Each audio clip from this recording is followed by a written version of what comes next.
moments while Hill players present William Shakespeare's The Tempest.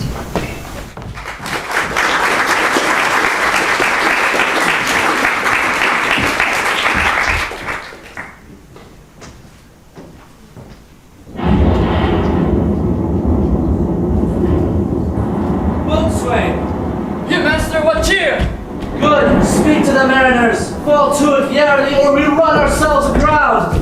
Mister! Hey, my heart! Cheerily, cheerily, my heart! Yeah, taking the topsail, tending the master's whistle, blow to the burst thy wind if room enough. Good boatswain, have care. Where's the master? Play the men. I pray now, keep below. Where's the master? Boatswain! You're not hearing me, mar or labor. Keep your cabin, you do assist the storm. Nay, good. Be patient. The sea is head. What cares these roars to the neighbor king? The cabin, silence, trouble us not. Good. Yet remember whom thou hast to board. None that I more love than myself, your counselor.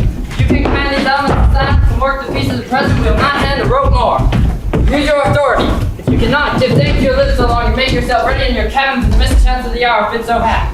Cheerily, good hearts, out of our way, I say. I take great comfort in this fellow. Methinks he hath no drowning mark upon him. His complexion, pure gallows. Oh, stand fast, good fate for his hanging. If he be not born to be hanged, our case is miserable. Down with the topmast, yeah, lower, bring it to try the main course. This howling, they are louder than the weather or our office. Yet again, what do you hear? Shall we give o'er and drown? Have you a mind to sink? A pox to your throats, you bawling, blasphemous, and charitable dog. Work you then. Hang, cur! Hang, you whoreson! Insolent noisemaker! We're less afraid to be drowned than thou art. I'll warrant for his drowning. Though the ship were no stronger than a nutshell and leaky as an unstanched winch. Lay her hold, set her 2 quarters off to sea again, lay her off. All lost! All lost! What, must our mouths be cold? The king and prince at prayers, let us assist them for our cases as theirs. I am out of patience. We are merely cheated of our lives by drunkards. This wide-chapped rascal wouldst thou bite by drowning, the washing of 10 times. He'll be hanged yet, though every drop of sea swear against it, and gave banquets to glut him.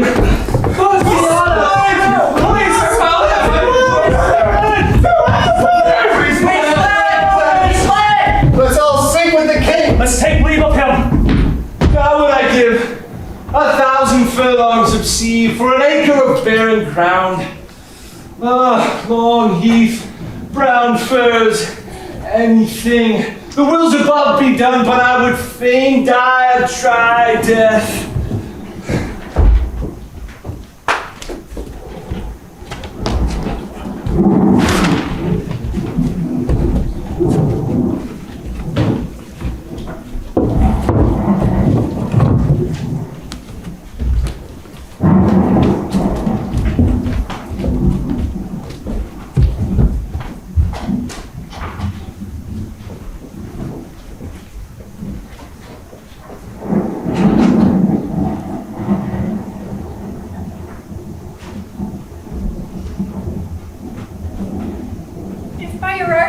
Father, you have put the wild waters in this roar, allay them.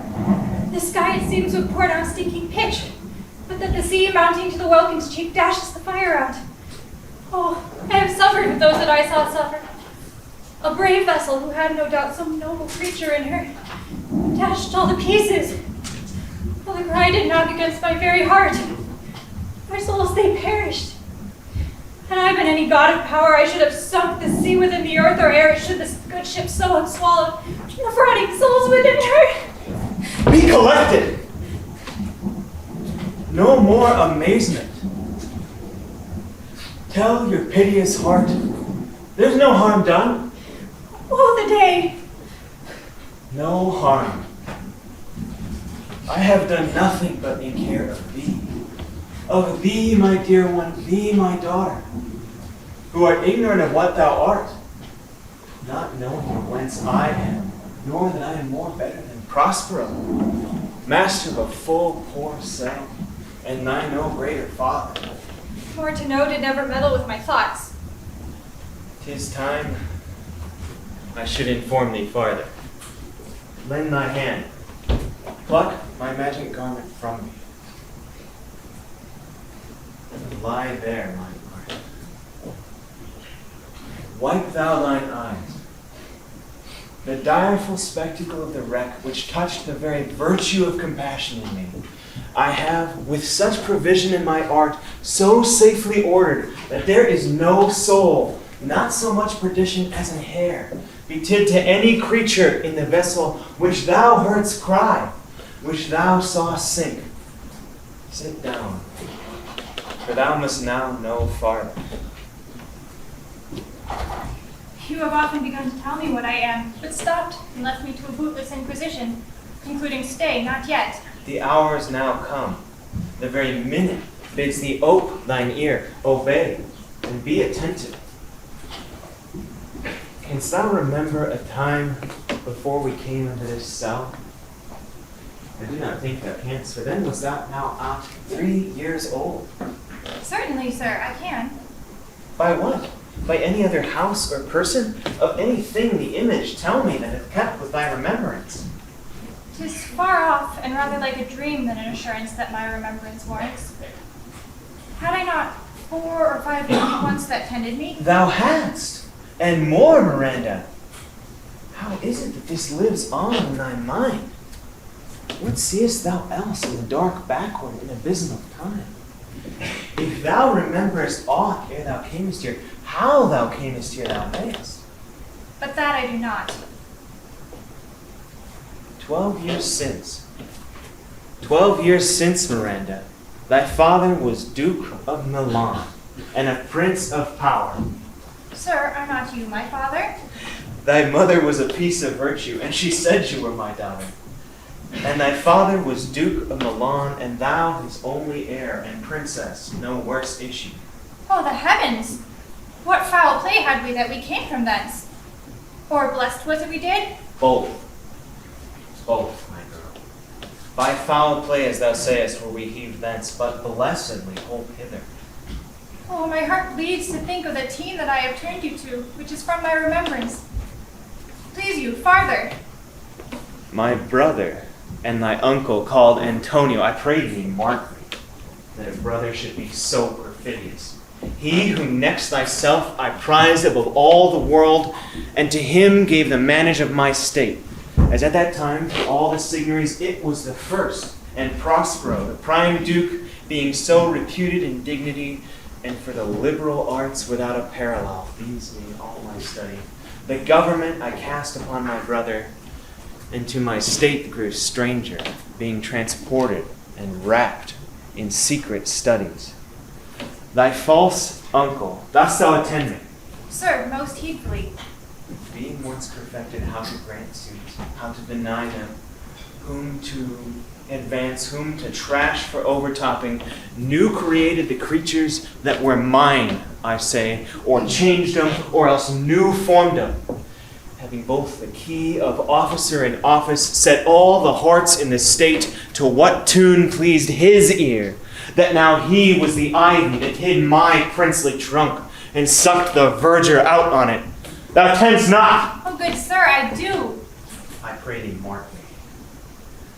I, thus neglecting all worldly ends, being all dedicated to the closeness and the bettering of my mind, without which, but by being so retired or prized all popular rate, in my false brother awaked an evil nature. And my trust, like a good parent, did beget in him a falsehood as great in his contrary as my trust was, which had indeed no limit, a confidence sans bound. He being thus lorded, not only with what my revenue yielded, but what his power might else exact, like one who, having into truth by telling of it, made such a sinner of his memory to credit his own lie, he did believe He was indeed the Duke. Out of the substitution and executing the outward face of royalty with all prerogative. Hence his ambition growing. Dost thou hear? Your tale, sir, would cure deafness. Mark, to have no screen between the part he played and him he played it for, he needs would be absolute Milan. Me, poor man, my library was dukedom large enough. Of temporal royalties he thinks me now incapable. Confederates, so dry he was for sway with the King of Naples, to do him homage, give him tribute, subject his coronet to his crown, and bend the dukedom yet unbowed. Alas, poor Milan, to most ignoble stooping. Oh, the heavens. Mark his condition and the event, and then tell me if this might be a brother. I should sin to think but nobly of my grandmother. Good wombs have borne bad sons. Now the condition. The King of Naples hearkens to my brother's suit, which was that in lieu of the premises of homage, and I know not how much tribute, he should presently extirpate me and mine out of the dukedom. Whereon, what midnight fated of the purpose, a treacherous army levied, did Antonio open the gates of Milan, and in the dead of darkness, the ministers to the purpose hurried thence me and thy crying self. Alack, for pity! I, not remembering how I cried out then, will cry it o'er again. 'Tis a hint that rings mine eyes to it. Hear a little further, and then I'll bring thee to the present business which now is upon us, without the which my tale were most impertinent. Wherefore did they not that hour destroy us? Well demanded, wench. My tale provokes that question. Few they durst not. So great the love my people bore me, nor set a mark so bloody on their business, but with colors fairer painted their foul ends. In few, they hurried us aboard a bark, bore us some leagues to sea, where they prepared a rotten carcass of a boat, not rig, nor tackle, sail, nor mast, the very rats instinctively had quitted. There they hoist us, to cry to the sea that roared to us, to sigh to the winds, whose patient sighing back again did us but loving wrong. Alas, what trouble was I then to you? Oh, a cherubim thou wast, that did preserve me. Thou didst smile, infused with a fortitude from heaven, when I have decked the sea with drops full salt, which raised in me an undergoing stomach to bear up against what should ensue. How came we ashore?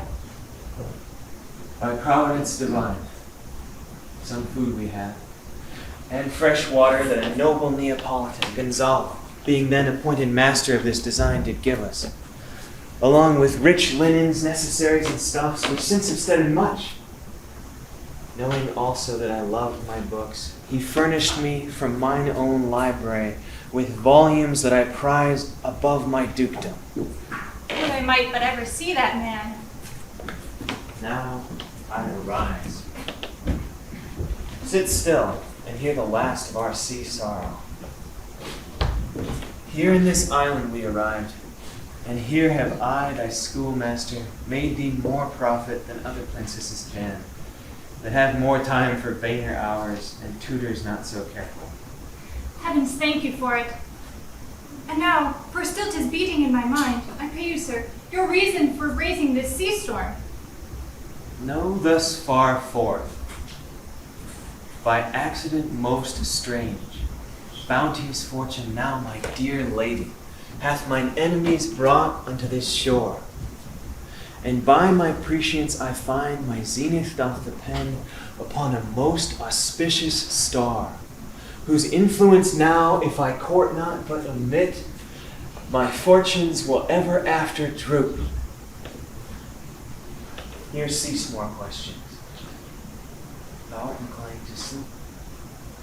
'Tis a good dullness, and give it way. I know thou canst not choose. Come away, spirit, come. I am ready now. Approach, my Ariel, come. All hail, great master. Brave sir, hail. I come to answer thy best pleasure. Be it to fly, to swim, to dive into the fire, to ride on the curled clouds, to thy strong bidding, task Ariel and all her quality. Hast thou, spirit, performed to point the tempest that I bade thee? To every article. I boarded the king's ship, now on the beak, now in the waist. The deck in every cabin I flamed amazement. Sometimes I'll divide and burn in many places. Then meet and join. The topmast, the yards, and bowsprit would I flame distinctly. Jove's lightnings, the precursors of the dreadful thunderclaps, more momentary and sight outrunning were not. The fire and cracks of sulphurous roaring, the most mighty Neptune seemed besiege, and make his bold waves tremble, yea, his dread trident shake. My brave spirit, who was so firm, so constant, that this coil would not infect his reason? Not a soul, but felt a fever of the mad and played some tricks of desperation. Then, all afire with me, the king's son Ferdinand, with hair upstaring, then like reeds, not hair, was the first man that leaped, cried, "Hell is empty and all the devils are here!" My brave spirit! But was this not nigh shore? Close by, my master. But are they, Ariel, safe? Not a hair perished. Honor-sustaining garments, not a blemish, but fresher than before. And as thou badest me, in troops I have dispersed them about the isle. The king's son have I landed by himself, in an odd angle of the isle, who I left cooling of the air with sighs, and sitting, his arms in this sad knot. Of the king's ship, the mariners, say how thou hast disposed the rest of the fleet. Safely in harbor is the king's ship, in the deep nook where once thou calledst me up at midnight to fetch dew from the still vexed Bermudes. There she's hid. And for the rest of the fleet, they have all met again and are upon the Mediterranean float, bound sadly home for Naples, supposing they have seen the king's ship wrecked and his great person perish. Ariel, thy charge exactly is performed. But there's more work. What is the time of the day? Past the mid-season. At least 2 glasses. The time twixt 6 and now must by us both be spent most preciously. Is there more toil? Since thou dost give me pains, let me remember thee what thou hast promised, which is not yet performed me. How now? Moody? What is thou canst demand? My liberty. Before the time be out, no more. I prithee, remember, I have done thee worthy service, told thee no lies, made thee no mistakens, served without grudge or grumbling. Thou didst promise to bait me a full year. Dost thou forget from what a torment I did free thee? No. Thou dost. And thinkest it much to tread the ooze of the salt deep, to fly upon the cold wind of the north, to do me business in the veins of the earth when it is baked with frost? I do not, sir. Thou liest! Malignant thing! Hast thou forgot the foul witch Sycorax, who with age and envy was grown into a hoop? Hast thou forgot her? No, sir! Thou hast. Where was she born? Speak! Sir, in Argier. Oh, was she so? I must once in a month recount to you what thou hast been, which thou forgettest.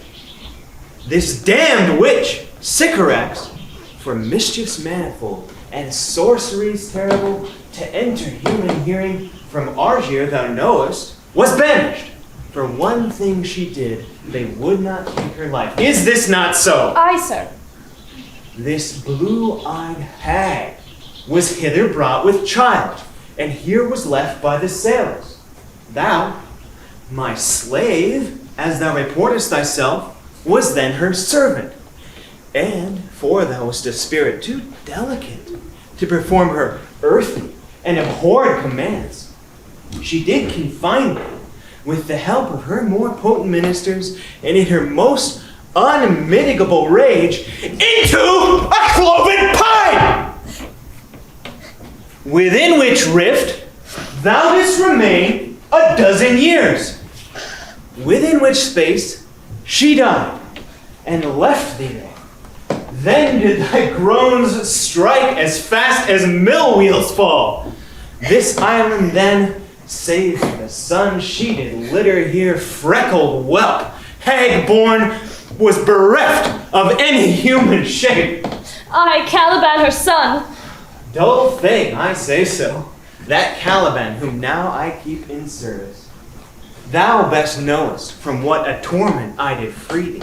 Thy groans did make wolves howl and penetrate the breasts of angry bears. It was a torment to lay upon the damned, which Sycorax again could not undo. It was mine art, when I arrived and heard thee, that made gape the pine and let thee out. I thank thee, master.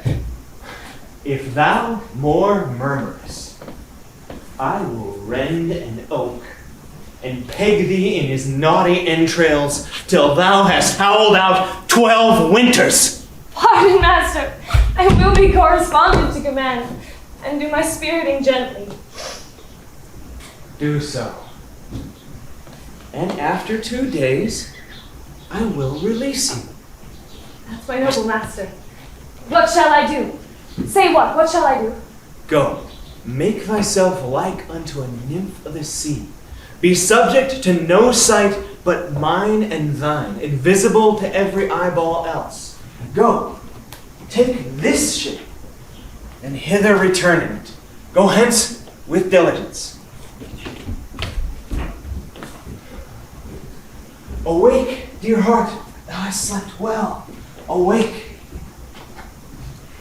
The strangeness of your story put heaviness in me. Shake it off. Come, we'll visit Caliban, my slave, who never yields us kind answer. To the villain, sir, I do not love to look on. Yet as 'tis, we cannot do without him. He does make our fire, fetch in our fuel, and serves in offices that profit us. What ho, thou slave, thou earth, Caliban, speak! There's one enough within! Come, thou tortoise, when there's other business for thee! Hark, apparition, my quaint Ariel, in thine ear. My lord, it shall be done. Thou poisonous slave, got by the devil himself upon that wicked dam, come forth! As wicked do as ere my mother brushed with raven's feather from unwholesome fen. Drive on you both! The southwest blow on here, blister ye all o'er! For this, be sure, tonight thou shalt have cramps. Side stitches shall pen thy breath up, urchin shall, for the vast of night that they may work all exercise on thee. Thou shalt be pinched as thick as honeycomb, each pinch more stinging than bees that made them. This island's mine! By Sycorax my mother, which thou takest from me when thou camest first. Thou strokest me, and wouldst make much of me. Give me water with berries in it, and teach me how to name the bigger light, and how the less, that burns by day and night. And then I loved thee, and showed thee all the qualities of the isle, the fresh springs, brine pits, barren place and fertile. Cursed be I that I did so! All the charms of Sycorax, toads, bats, beetles, light on you! For I am all the subjects that you have, which first was mine own king. While here you stymie in this hard rock, and to keep from me the rest of my island. Thou lying slave, whom stripes may move, not kindness. I did use thee, filth as thou art, with human care, and did lodge thee in my cell, till thou didst seek to violate the honor of mine own child.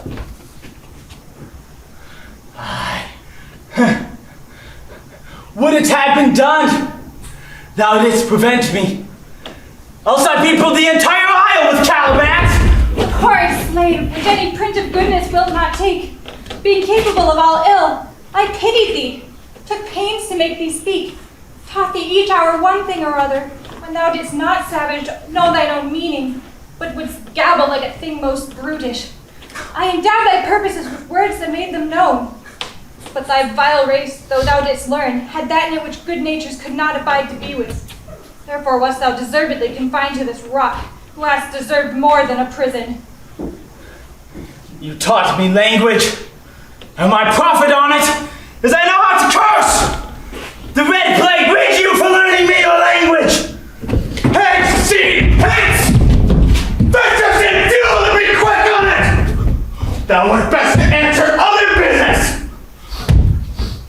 Shruggest thou, malice? If thou neglectest, or dost unwillingly what I command, I'll rack thee with old cramps, fill thy bones with ache, that beasts shall tremble at thy din! No, I pray thee! His art is of such power, it would control my damned god Satabos, and make a vassal of him! So, slave hence!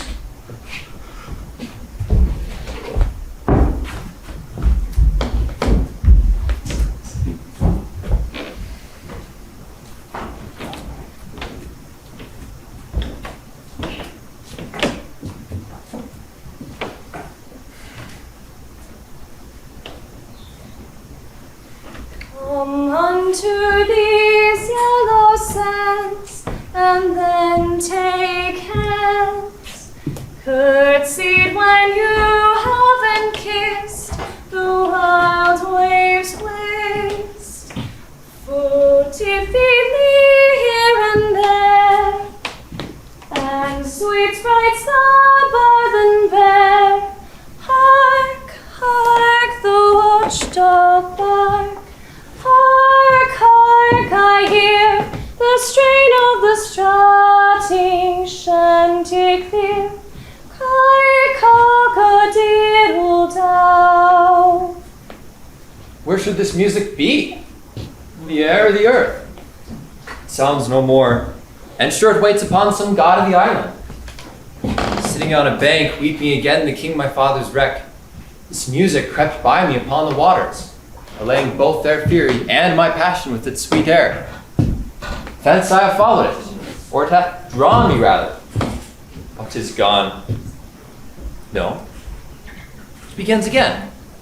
Full fathom 5 thy father lies, of his bones on coral made. Those are pearls that were his eyes, nothing of him that doth fade, but doth suffer us a change into something rich and strange. Sea nymphs early ring his knell, hark now I hear them, ding dong bell. This is no mortal business, nor no sound that the earth owes. This ditty does remember my drowned father. I hear it now above me. The fringed curtains of thine eye advance, and say what thou seest yon. What is it? A spirit? Lord, how it looks about. Believe me, sir, it carries a brave form, but 'tis a spirit. No, wench. It eats and sleeps and has such senses as we have. This gallant was in the wreck, and but he's something stained with grief that's beauty's canker. Thou mightest call him a goodly person. He's lost his fellows, and he strays about to find them. I might call him a thing divine, for nothing natural I ever saw so noble.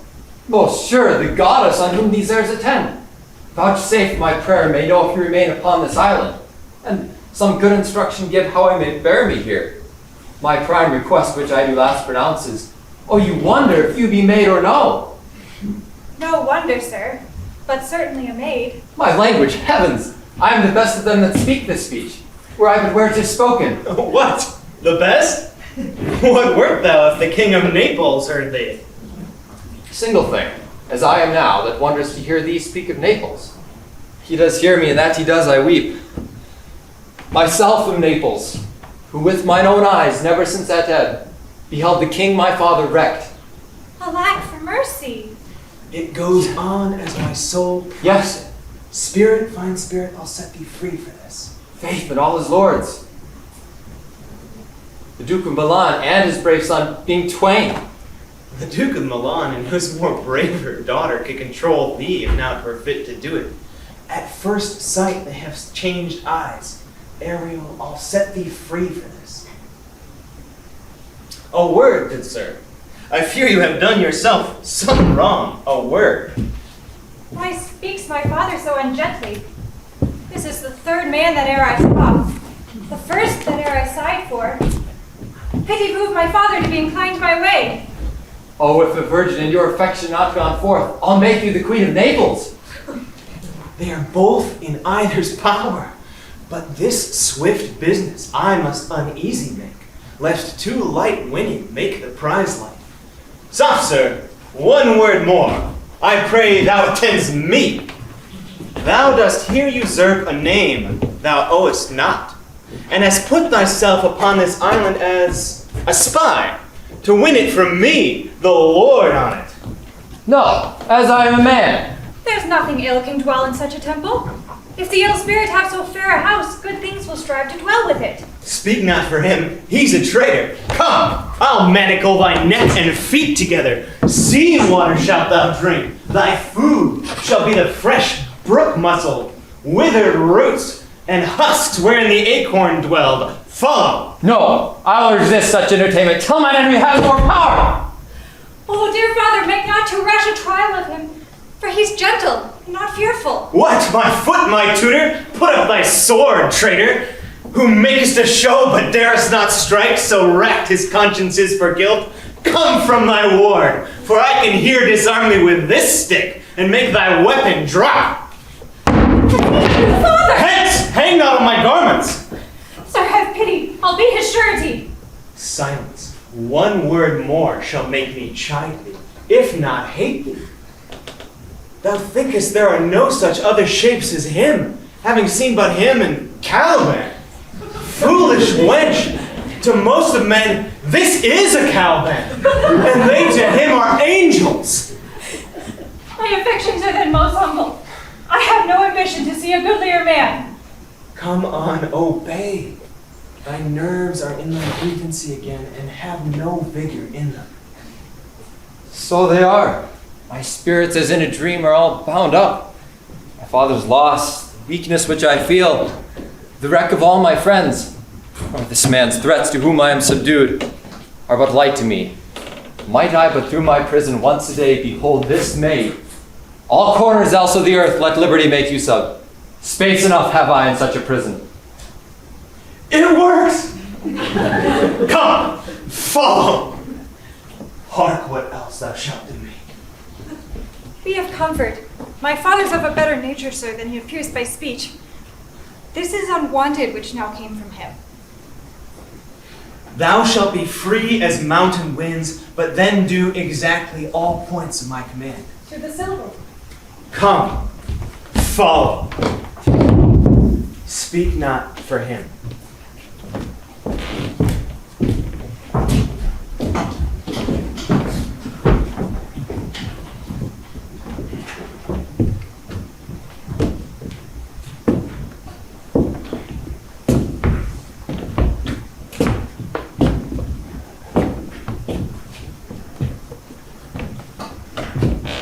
Beseech you, sir, be merry. You have cause, as have we all, of joy. For our escape is far beyond our loss. Our hint of woe is common. Every day, some sailor's wife, the masters of some merchant and the merchant, suffer just our woe. But for the miracle, our preservation, I mean, few in millions could speak like us. Then wisely, sir, measure our sorrow with our comfort. Pray, peace. He receives comfort like cold porridge. The visitor will not give him over so. Look, he's winding up the watch of his wit. By and by we'll strike. Sir, One tell. when every grief is entertained that's offered, comes to the entertainer, $1. dolour comes to him indeed. Thou speakest truer than thou purpose. You have taken it wiser than I meant you should. Therefore, my lord, Fie, what a spendthrift he is of his tongue. Brave, spare. well, I have done, but yet, He will be talking. Which, of he or Adriana, for a good wager, first begins to crow? The old cock. The cockerel. Done. The wager? A laughter. A match. Though this island seemed to be desert, So you're paid. uninhabitable and almost inaccessible, Yet. yet She could not miss it. it must needs be of subtle, tender, and delicate temperance. Temperance was a delicate wench. Aye, and as subtle as she most learnedly delivered. The air breathes upon us here most sweetly. As if it had lungs, and rotten ones. Or as 'twere perfumed by a fen. no. Here is everything advantageous to life. True, save means to live. Of that there's none, or little. How lush and lusty the grass looks, how green. The ground indeed is tawny. With an eye of green in it. He misses not much. No, he doth but mistake the truth. Totally. But the rarity of it is, which is indeed almost beyond credit, As many vouched rarities are. that our garments, drenched as they were in the sea, hold notwithstanding a freshness, glosses, almost newly dyed rather than stained with salt water. If but one of his pockets could speak, would it not say he lies? Aye, or very falsely pockets of his report. Methinks our garments are as fresh as when we put them on first in Afrique, at the marriage of the king's fair daughter Claribel to the king of Tunis. 'Twas a sweet marriage, and we prosper well in our return. Tunis was never graced before with such a paragon to their queen. Not since widow Dido's time. Widow? A pox on that. How came that widow in? Widow Dido. What if she had said widower Aeneas too? Good lord, how you take it. Widow Dido, said you. You make me study of that she was of Carthage, not of Tunis. This Tunis, madam, was Carthage. Carthage? I assure you, Carthage. His word is more than the miraculous harp. He hath raised the walls and houses too. What impossible matter shall he make easy next? I think he will carry this island home in his pockets and give it to his son for an apple. And, sowing the kernels of it in the sea, bring forth more islands. Why? In good time.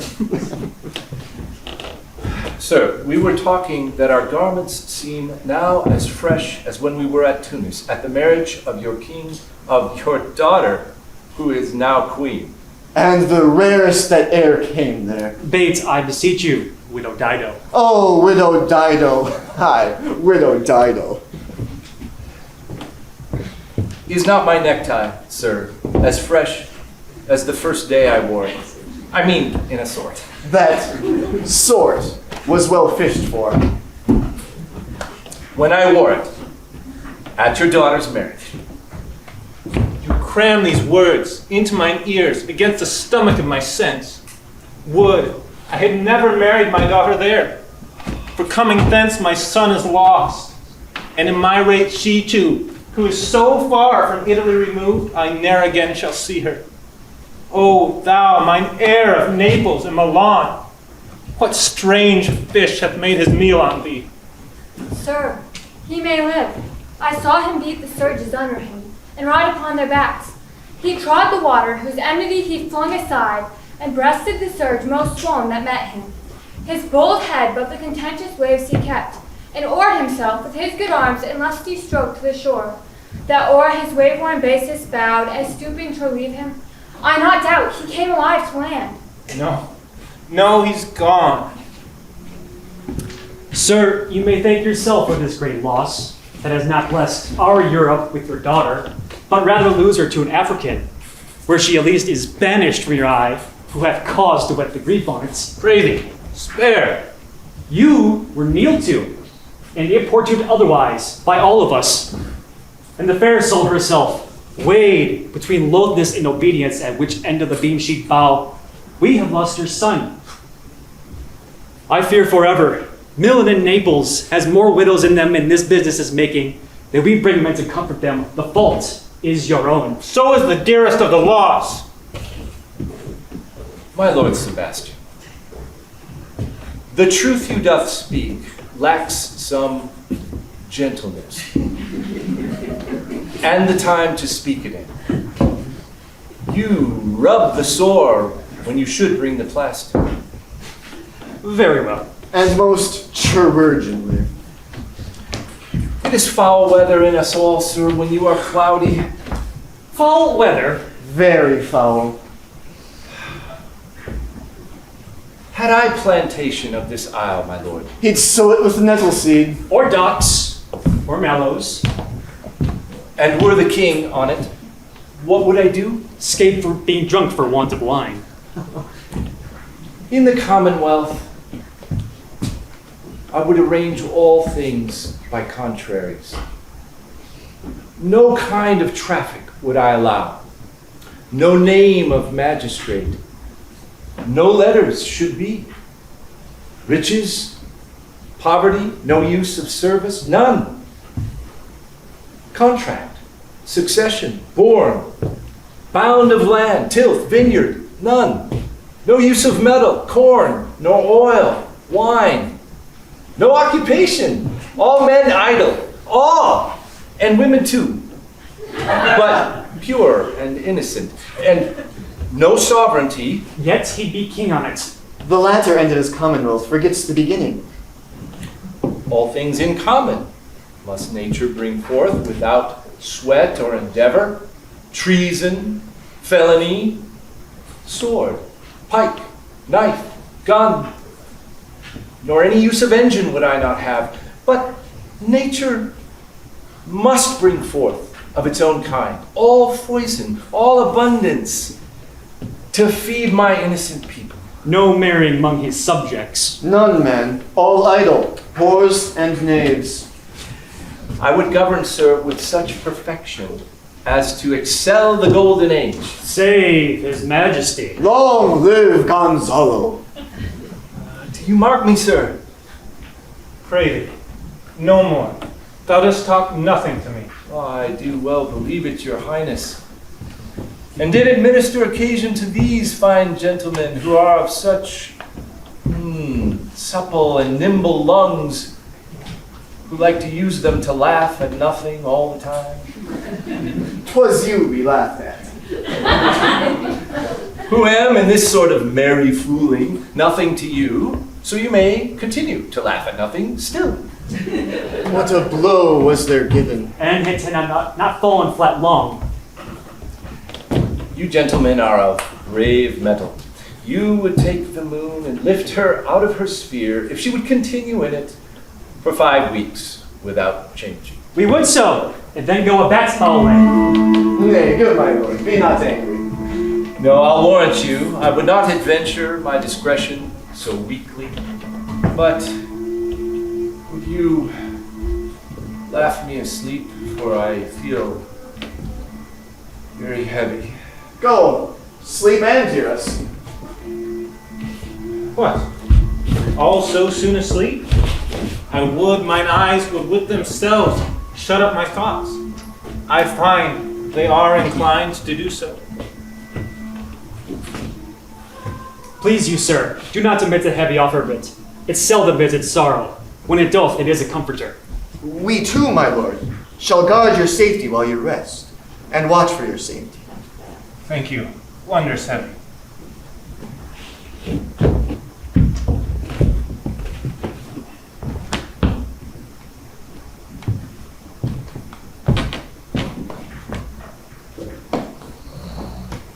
What a strange drowsiness possesses them.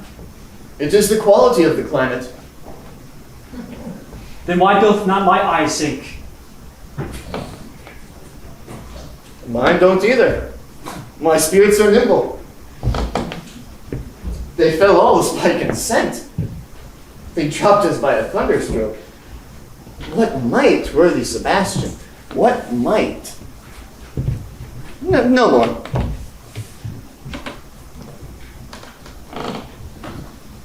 And yet, methinks I see it in your face, what you should be. The occasion speaks thee, and my strong imagination sees a crown dropping upon thy head. What, art thou waking? Do you not hear me speak? I do. And surely this is a sleepy language, and thou speakest out of thy sleep. What is it thou didst say? This is a strange repose, to be asleep, with eyes wide open, standing, speaking, moving, and yet so fast asleep. Noble Sebastian, thou let thy fortune sleep. Die, rather, winkest, whilst thou art waking. Thou dost snore distinctly. There is meaning in thy snores. I am more serious than my custom. You must be too, if heed me. Which to do trebles the over. Well, I am standing water. I'll teach you to flow. Do so, to ebb. Hereditary sloth instructs me. Oh, if you but knew how you the purpose cherish was, lest you mock it. How, in stripping it, you more invest it. Ebbing men, indeed, do so often near the bottom run, by their own fear, or sloth. Prithee, say on. The setting of thine eye and cheek proclaim a matter of thee, a birth indeed, which throws thee much to yield. Thus, sir, although a lord of weak remembrance, this, will be of as little memory when he is earthed, hath almost persuade, for he's a spirit of persuasion, only professes to persuade, the king, his sons alive. 'Tis as impossible that he is undrowned as he that sleeps near swims. I have no hope that he's undrowned. Oh, out of that no hope, how high a hope have you? No hope that way is another way, so high a hope, even ambition cannot pierce a link beyond it. But doubt discovery there. Will you grant with me that Ferdinand is drowned? He's gone. Then tell me, who's the next heir of Naples? Clarabelle. She who is queen of Tunis? She who dwells 10 leagues beyond man's life? She who from Naples can have no note unless the sun were post, the man in the moon's too slow, till newborn chins be rough and razorable? She that from whom we all were sea swallowed, and by that destiny to perform an act, whereof what's past is prologue, what's to come in yours and my discharge. What stuff is this? How say you? 'Tis true my brother's daughter is queen of Tunis. So is she heir to Naples. Twixt which regions there is some space. A space whose every cubit seems to cry out, how shall that Clarabelle measure us back to Naples? Keep in Tunis, and let Sebastian wake. Say this were death that now has seized them. They are no worse than now they are. There be that can rule Naples as well as he that sleeps. Lords that can prate as amply and unnecessarily as this Gonzalo. I myself can make a chuff on this deep chat. Oh, that you bore the mind that I do! What a sleep were this for your advancement! Do you not understand me? Methinks I do. And how does your content tender your good fortune? I remember you did supplant your brother, Prospero. Indeed. And look how well my garments sit upon me. Much feeter than before. My brother's servants were then my fellows. Now they are mine. But for your conscience. Aye, sir. Where lies that? If 'twere archived, 'twould put me to my slipper. But I feel not this deity in my bosom. 20 consciences stand twixt me and Milan, can be pleaded, and melt ere they go blessed. Here lies your brother, no better than the earth he lies upon. If he were that which now he's like, that's dead, whom I, with this obedient steel, 3 inches of it, could put to bed forever, whiles you, doing thus to the perpetual wink for eye, might put this ancient morsel, this Sir Prudence, who should not upbraid our course. As for the rest, they'll take suggestion as a cat laps milk. They'll tell the clock to any business. We say if it's the hour. Thy case, dear friend, shall be thy precedent. As thou gottest Milan, I shall come by Naples. Draw thy blade. One stroke shall free thee from the tribute thou payest, and I, the king, shall love thee. Draw together, and when I rear my hand, do you the like, to fall it on Gonzalo. Oh, but one word. My master, through whose art foresees the danger that you, his friend, are in, and sends me forth, or else his project dies, to keep them living. While you here to soaring line, open-eyed conspiracy his time doth take. If of life you keep a care, shake off slumber and beware. Awake, awake. Then let us both be sudden. Now, good angels, preserve the king. Why? How now? Ho, awake! Why are you drawn? Wherefore, this ghastly looking? What's the matter? Whilst we stood here secure in your repose, even now, we heard a hollow burst of bellowing like bulls, or rather lions. Did you not hear it? It struck mine ear most terribly. I heard nothing. Oh, sure it was a din to fright a monster's ear, to make an earthquake. Sure it was the roar of a whole herd of lions. Heard you this, Gonzalo? Upon mine honor, sir, I heard a humming. And that a strange one, too. It waked me. I shaked you and cried, and when mine eyes opened, I saw their weapons drawn. There was a sound. That's verily.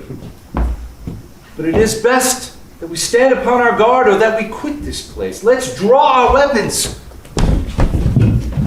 Lead off this ground, and let's make further search for my poor son. Heavens keep him from these beasts, for he is sure on the island. Lead away. Prospero, my lord, shall know what I've done. So, king, go safely on to seek thy son.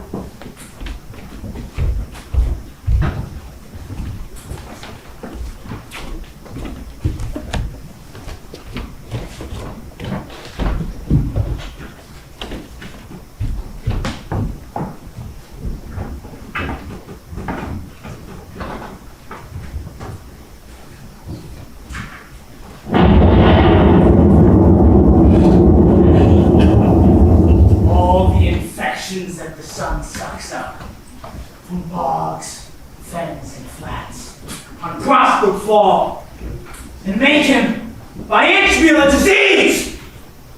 His spirits hear me, and yet I needs must curse. But they'll nor pinch me, fight me with urgent shows, or leave me like a firebrand in the dark out of my way unless he bid on. For every trifle they are set upon me, sometimes like apes that maw and chatter at me, and after bite me, or like hedgehogs that like tumbling in my barefoot way, and mount their pricks at my every footfall. Or I am all wound about with adders, who with cloven tongues do hiss me into madness. Lo! Here comes a spirit of his to torment me for bringing wood in slowly. I'll fall flat, perchance he will not mind me. Here's neither bush nor shrub to bear off any weather at all, and another storm brewing. I hear it sing in the wind. Yon same black cloud, yon huge one. Looks like a foul bombard that would shed his liquor. If it should thunder as it did before, I don't know where to hide my head. Yon same cloud can it choose befall by pale holes. What have we here? A man or a fish? Dead or alive? A fish. Ugh. Smells like fish. Very ancient fish-like smell. A kind of not of the newest poor John. A strange fish.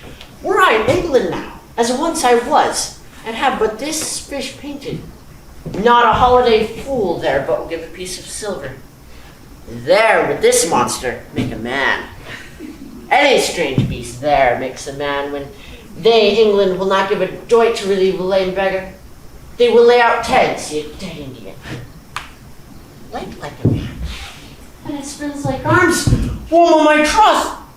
I do not lose my opinion. Hold it no longer. This is no fish, but an islander that has lately suffered by a thunderbolt. Alas, the storm is coming again. My best way is to creep under his gabardine. There is no other shelter hereabouts. Misery acquaints a man with very strange bedfellows. I will here shroud till the dregs of the storm be past.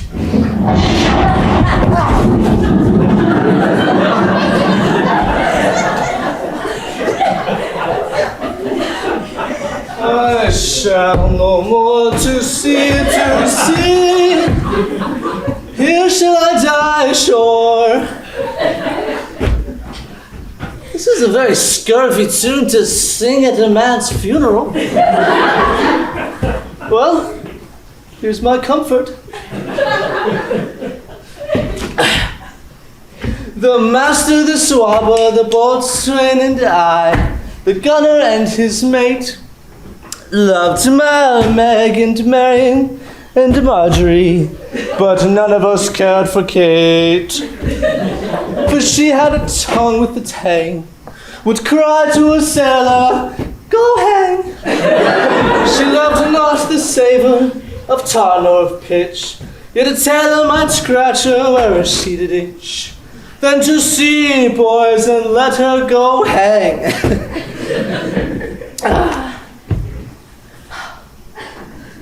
This is a scurvy tune too.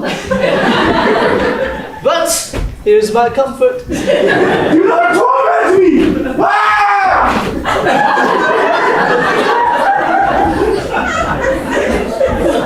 What's the matter? Have we devils here? Do you put tricks upon us with savages and men of Ind, huh? I have not escaped drowning to be afeard now of your forelegs. It hath been said, as proper a man as ever went on forelegs cannot make him give ground, and it shall be said so again while Stefano breathes at his nostrils. The spirit torments me! Ah! This is some monster of the isle with 4 legs, who hath got, as I take it, an ague. Where the devil should he learn our language? I will give him some relief, if it be but for that. If I can recover him, and keep him tame, and get to Naples with him, he is a present for any emperor that ever trod on neat's leather. Do not torment me, Acridie! I'll put my wood in faster! He is in his fit now. Does not talk after the wisest. He shall taste of my bottle. If he hath not drunk wine afore, it will go near to remove his fit. If I can recover him, keep him tame, I will not take too much for him. He shall pay for him that hath him, and that soundly. Thou dost me yet a little hurt, but wilt not, I know it by thy trembling. Now prosper works on thee. Come on thy ways, open thy mouth. Here is that which will give language to your cat. Open your mouth. This will shake your shaking, I can tell you. That sound like you cannot tell who's your friend. Come, open your chops again. I should know that voice. It should be, but she is drowned, and these are devils. Oh, defend me! 4 legs and 2 voices. A most delicate monster. His forward voice is to speak well of his friend. His backward voice is to utter foul speeches and to detract. If all the wine in my bottle can recover him, I will help his ague. Come, our men, I will pour some in thy other mouth. Doth thy other mouth call me? Mercy, mercy, this is a devil and no monster. I will leave him, for I have no long spoon. Stefano! Look down me, Stefano. Touch me and speak to me, for I am Triculo. Be not afeard, like a friend Triculo. If thou beest Trinculo, come forth. I will pull thee by the lesser legs. If any be Trinculo's legs, these are they.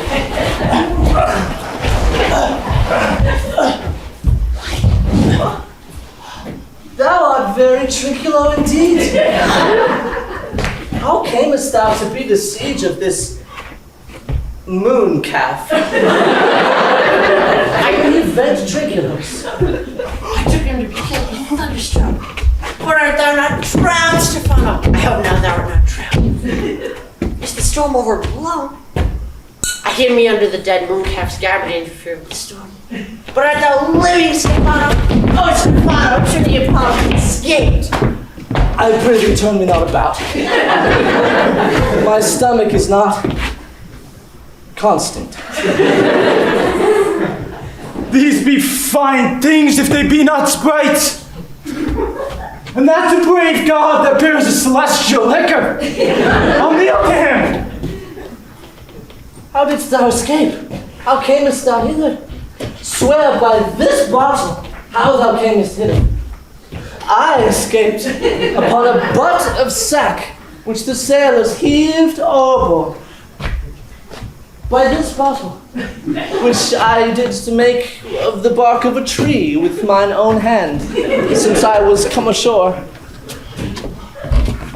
I'll swear upon this bottle to be thy true subject, for the liquor is not earthly. Swear then how thou escapest. Swim shy, man, like a duck. I can swim like a duck, I'll be sworn.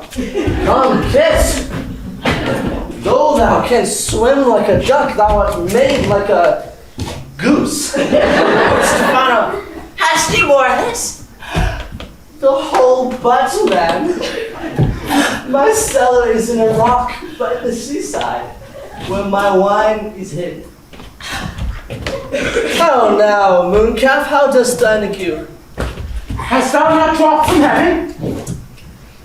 Out of the moon, I do assure thee. I was the man in the moon in time was. I have seen thee in her, and I do adore thee. My mistress showed me thee, and thy dog, and thy bush. Come, swear to that. Kiss the book. I will furnish it anon with new contents. Swear. By this good light, this is a very shallow monster. I feared of him. A very weak monster indeed. The man in the moon. Ha! Was poor, credulous monster.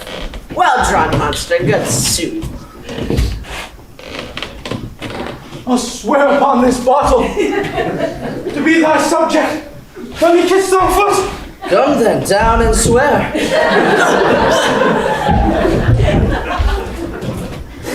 I shall laugh myself to death at this puppy-headed monster. A most scurvy monster.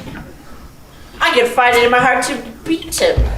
Come, kiss. But that, the poor monster's a drink. An abominable monster. I'll show thee every fertile inch of the island I kiss thy foot, I prithee be my dog. By this light, a most perfidious drunken master. When God's asleep, he'll rob his bottle.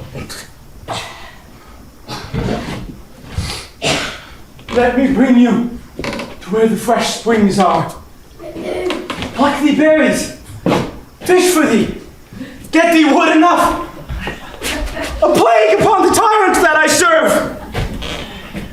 I'll fetch him no more sticks, but follow you, thou wondrous man. A most ridiculous monster to make a wonder of a poor drunken. Let me bring you where the fresh crabs grow. With my long nails, dig thee pig nuts. Show thee the jay's nest. Instruct thee how to snare the nimble marmoset. Gather thee clustering filberts. And catch the young scammels from the rocks. Wilt thou go with me? I prithee, lead the way, without any more talking. Tranquilo. Tranquilo. The king and all our company else being drowned, we will inherit here. Come, fellow Tranquilo, bear my bottle. We will fill him by and by again. Farewell, master! Farewell, farewell! A howling monster! A drunken monster! No more dams I'll make for fish, nor fetch and firing, ad requiring, nor scrape trencher or wash dish. Ban, ban, to Caliban! Here's a new master, get a new man. Freedom, heyday, freedom! Freedom, heyday, freedom! Oh, brave monster, lead the way.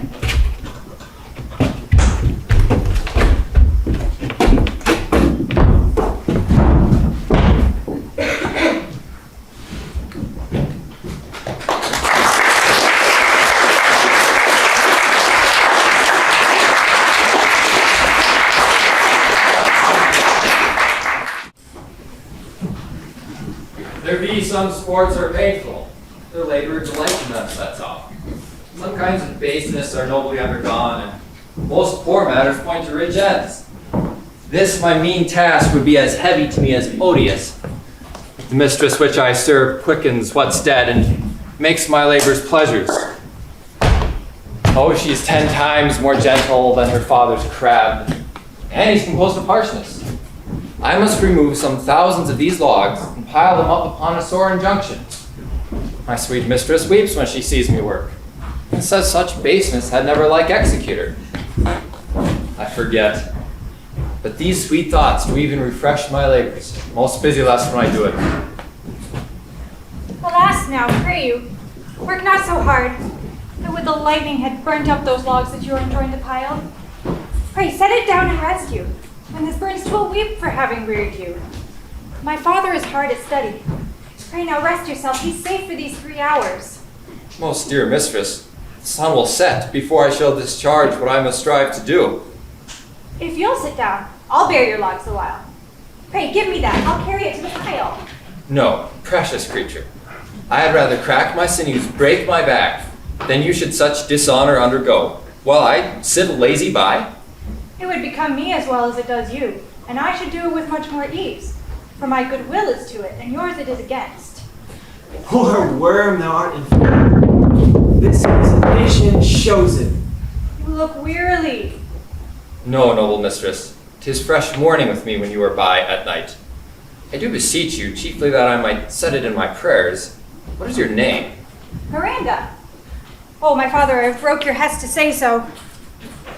Admired Miranda, indeed the top of admiration, worth what's dearest to the world. Full many a lady I have eyed with best regard, and many a time the harmony of their tongues hath into bondage brought my too diligent ear. For several virtues have I liked several women, never any with so full soul, but some defect in her did quarrel with the noblest grace she owed, and put it to the foil. But you, oh you, so perfect, so peerless, are created of every creature's best. I do not know one of my sex. No woman's face remembers save from my glass mine own. nor have I seen more that I may call men than you, good friend, and my dear father. How features are abroad, I am skilless of. But by my modesty, the jewel in my dower, I would not wish any companion in the world but you. Nor can imagination form a shape besides yourself to like of. But I prattle something too wildly in my father's precepts I therein do forget. I am in my condition a prince, Miranda. I do think a king. I would not so, and would no more endure this wooden slavery than to suffer the flesh fly blow my mouth. Hear my soul speak. The very instant that I saw you did my heart fly to your service. There resides to make me slave to it, and for your sake am I this patient log man. Do you love me? O heaven, O earth, bear witness to this sound, and crown what I profess with kind event should I speak true. If hollowly, invert what is best boded me to mischief. I, beyond all limit of what else in the world, do love, prize, and honor you. I'm a fool to weep at what I am glad of. Fair encounter of two most rare affections. Heavens rain grace on that which breeds between them. Wherefore weep you? At mine unworthiness that dare not offer what I desire to give, much less take what I shall die to want. But this is trifling, and all the more it seeks to hide itself, the bigger bulk it shows. Hence bashful cunning, and prompts me plain and holy innocence. I am your wife if you will marry me. If not, I'll die your maid. To be your fellow you may deny me, but I'll be your servant whether you will or no. My mistress dearest, and I thus humble ever. My husband, then?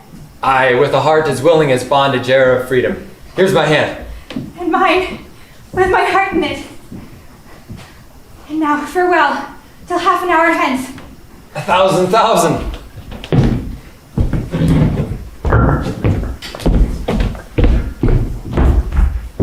So glad of this as they, I cannot be. For my rejoicing at nothing can be more.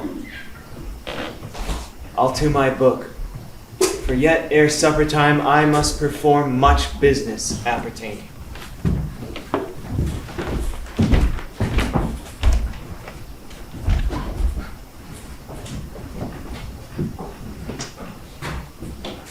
Tell not me. When the butt is out, we will drink water. Not a drop before. Therefore, bear up and board him. Servant monster, drink to me. Servant monster. In the folly of this island, they say there's but 5 upon this island, and we are 3 of them. If the other two be brave like us, the state tops. Drink, servant monster, when I bid thee. Thy eyes are almost set in thy head. You were a brave monster indeed if they were set in his tail.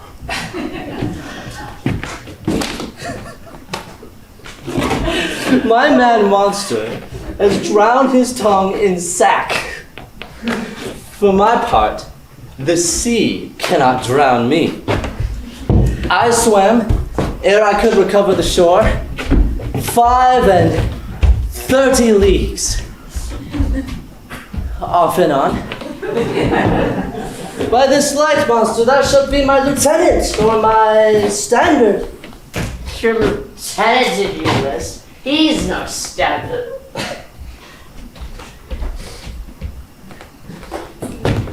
Will not run, monster.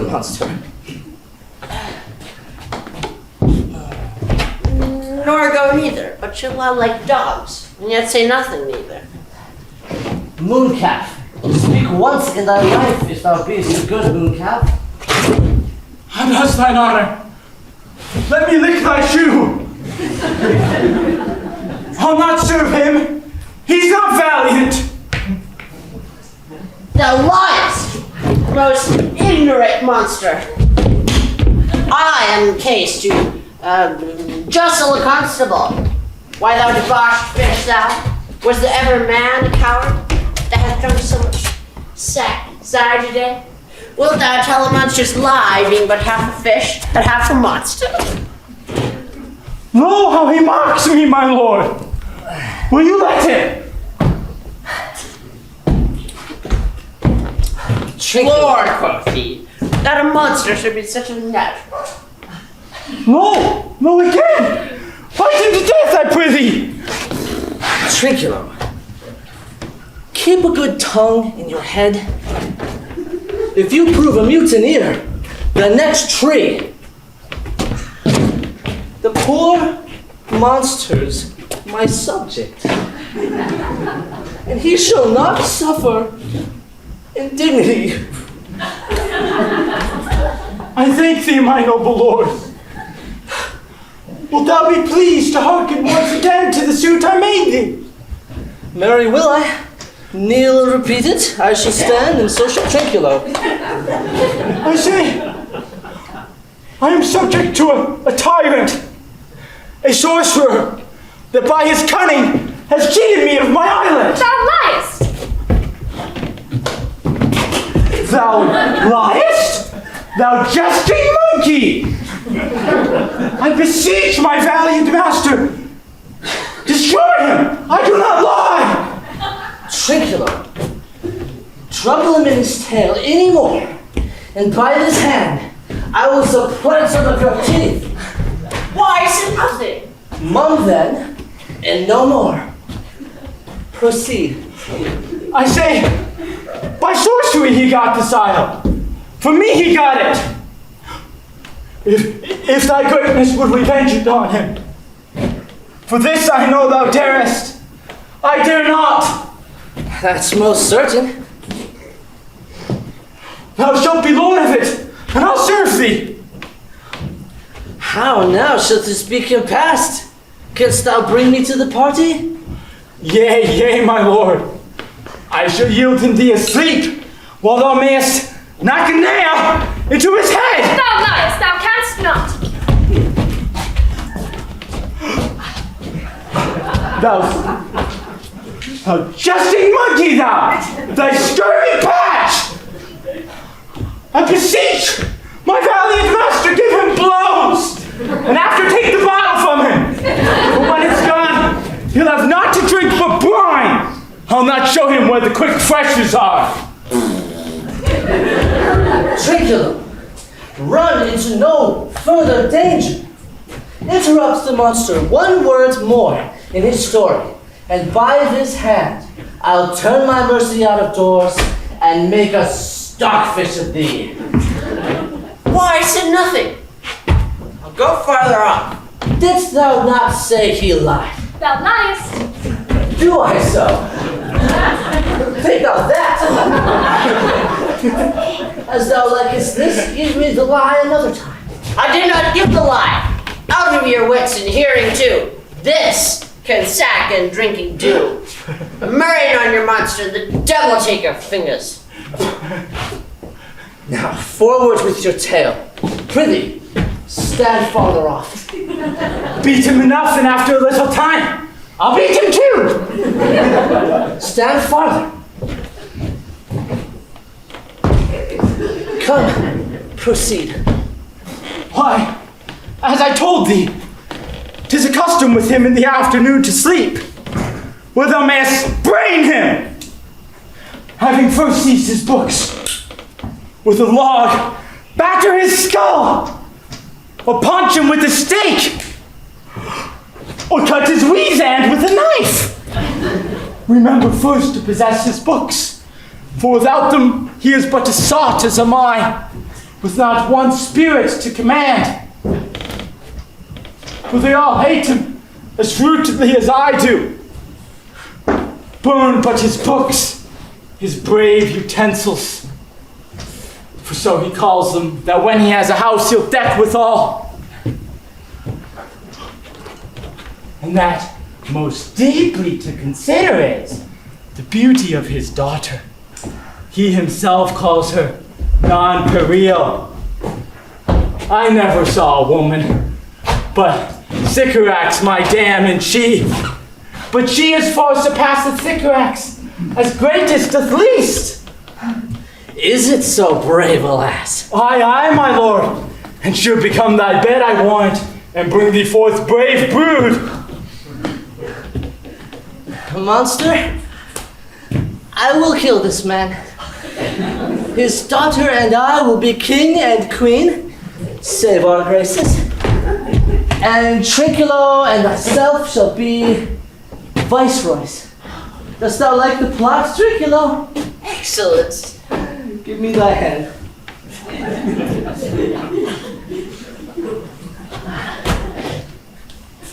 I am sorry I beat thee.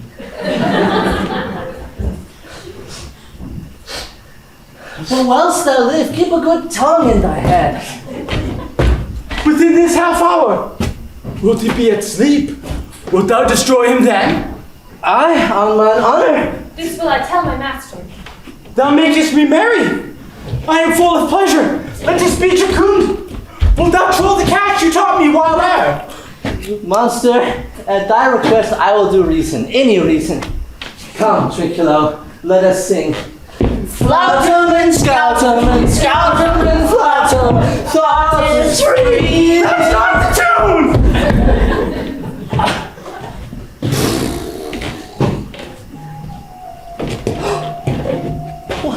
What is this saying? This is the tune of our catch, played by the picture of nobody. Oh, if thou beest a man, show thyself in thy likeness. If thou beest a devil, take us as thou liest. Oh, forgive me my sin! He that dies pays all debts. I defy thee. Mercy upon us. Art thou afeard? No, monster, not I. Be not afeard. This isle is full of noises, songs, and sweet airs that give delight and hurt not. Sometime 1,000 twangling instruments do hum and fill mine ears. O voices that if I had awaked after long sleep would make me sleep again. Or in a dream, methought the clouds would part and show riches ready to fall upon me, that when I waked I cried to dream again. This will prove a brave kingdom to me, where I will have my music for nothing. When Prospero is destroyed, Aye, that shall be by and by. I remember the story. The sound! It's going away. Let's follow it, and after do our work. Lead, monster, we'll follow. Would I could see this taborer. He lays it on. We'll come. Follow us.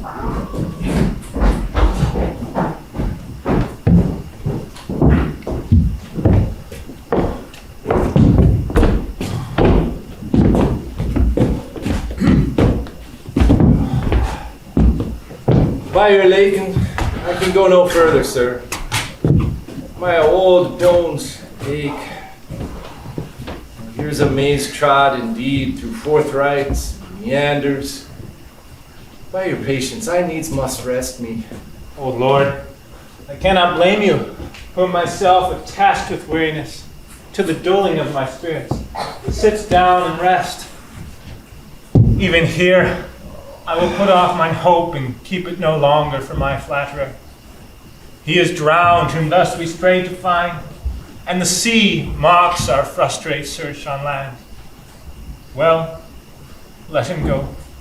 I'm right glad he's so out of hope. Do not for one repulse forego the purpose you have resolved to effect. The next advantage we will take thoroughly. Let it be tonight, for they are oppressed with travel.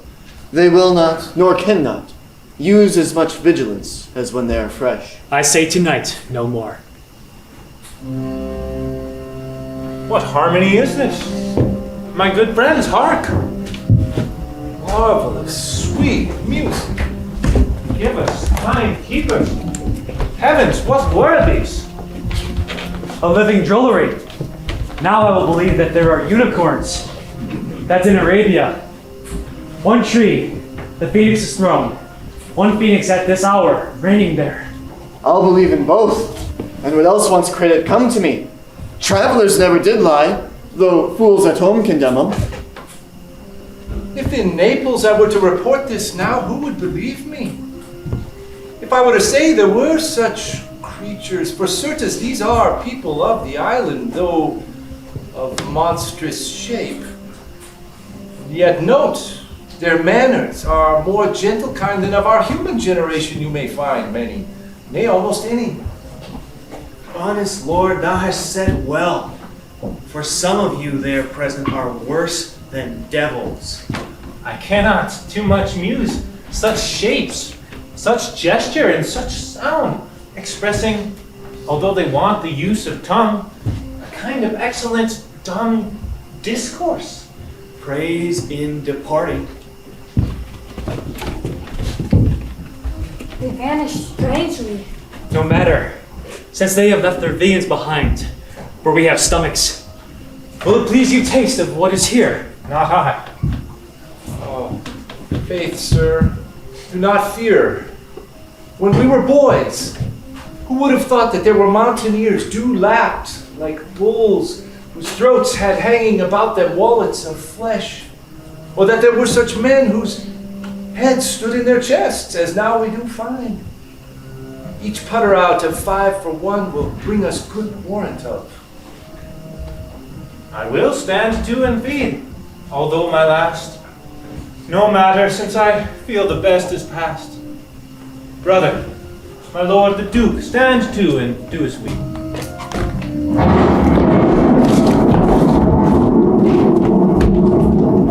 You are 3 men of sin, whom destiny that hath to instrument this lower world and what is in it, the never surfeited sea hath caused to belch up you.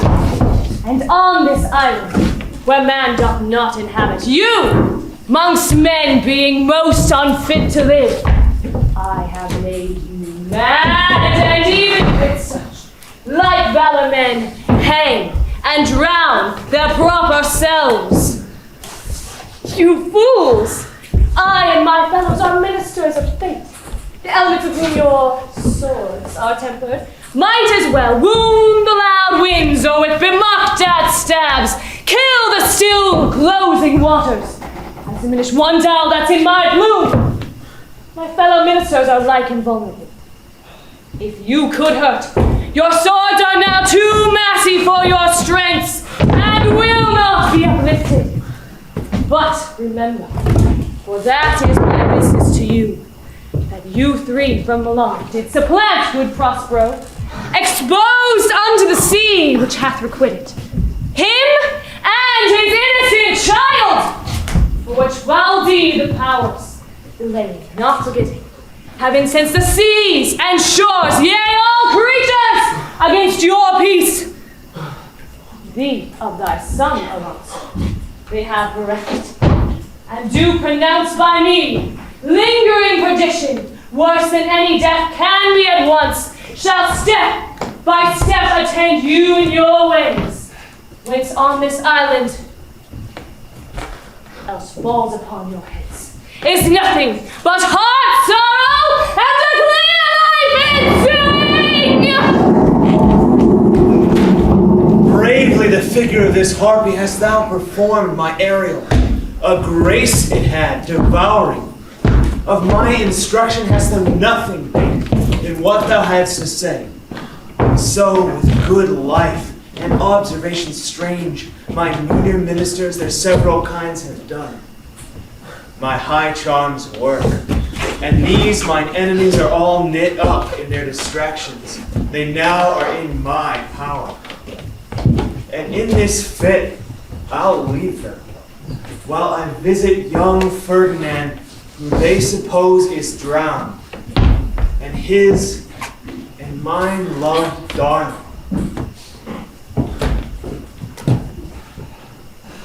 In the name of something holy, sir, why stand you in this strange stare? Oh, 'tis monstrous, monstrous. Methought the billows spoke and told me of it. The winds did sing it to me. The thunder, that great and dreadful organ pipe, pronounced the name of Prosper. it did base my trespass.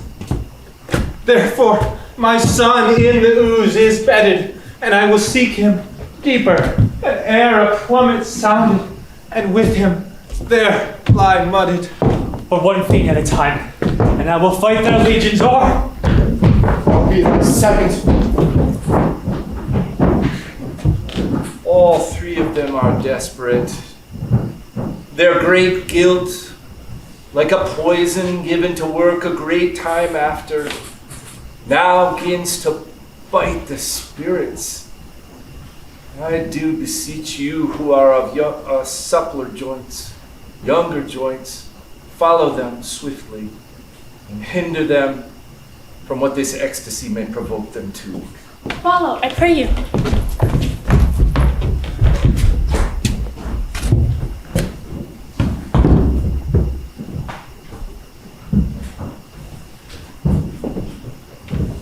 If I have too austerely punished you, your compensation makes amends, for I have given you here a third of mine own life, for that for which I live, who once again I tender to thy hand. All thy vexations were but trials of thy love, and thou hast strangely stood the test. Here afore heaven I ratify this my rich gift. O Ferdinand, do not smile at me that I boast her off, for thou shalt find she will outstrip all praise and make it halt behind her. I do believe it, against an oracle. Then, as my rich gift and thine own acquisition worthily purchased, take thou my daughter. But if thou dost break her virgin knot, before all sanctimonious ceremony may with full and holy rite be ministered, no sweet aspersions shall the heavens let fall to make this contract grow, but barren hate, sour-eyed disdain, and discord shall bestrew the union of your bed with weeds so loathly that you shall hate it both. Therefore take heed, as Hymen's lamps shall light you. As I hope for quiet days, fair issue, and long life, with such love as 'tis now, the murkiest den, the most opportune place, the strongest suggestion our worser genius can, shall never melt mine honor into lust, to take away the edge of that day's celebration, when I shall think, where Phoebe's steeds are foundered, or night kept chained below. Fairly spoke. Sit then and talk with her. She is thine own. What, Ariel? My industrious servant Ariel. What would my potent master? Here I am. Thou and thy meaner fellows thy last service did exactly perform, and I must use thee in such another trick. Go, bring the rabble o'er whom I give thee power here to this place.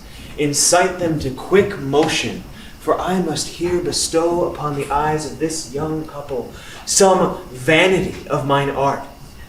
It is my promise, and they expect it of me. Presently, Aye, with a twink.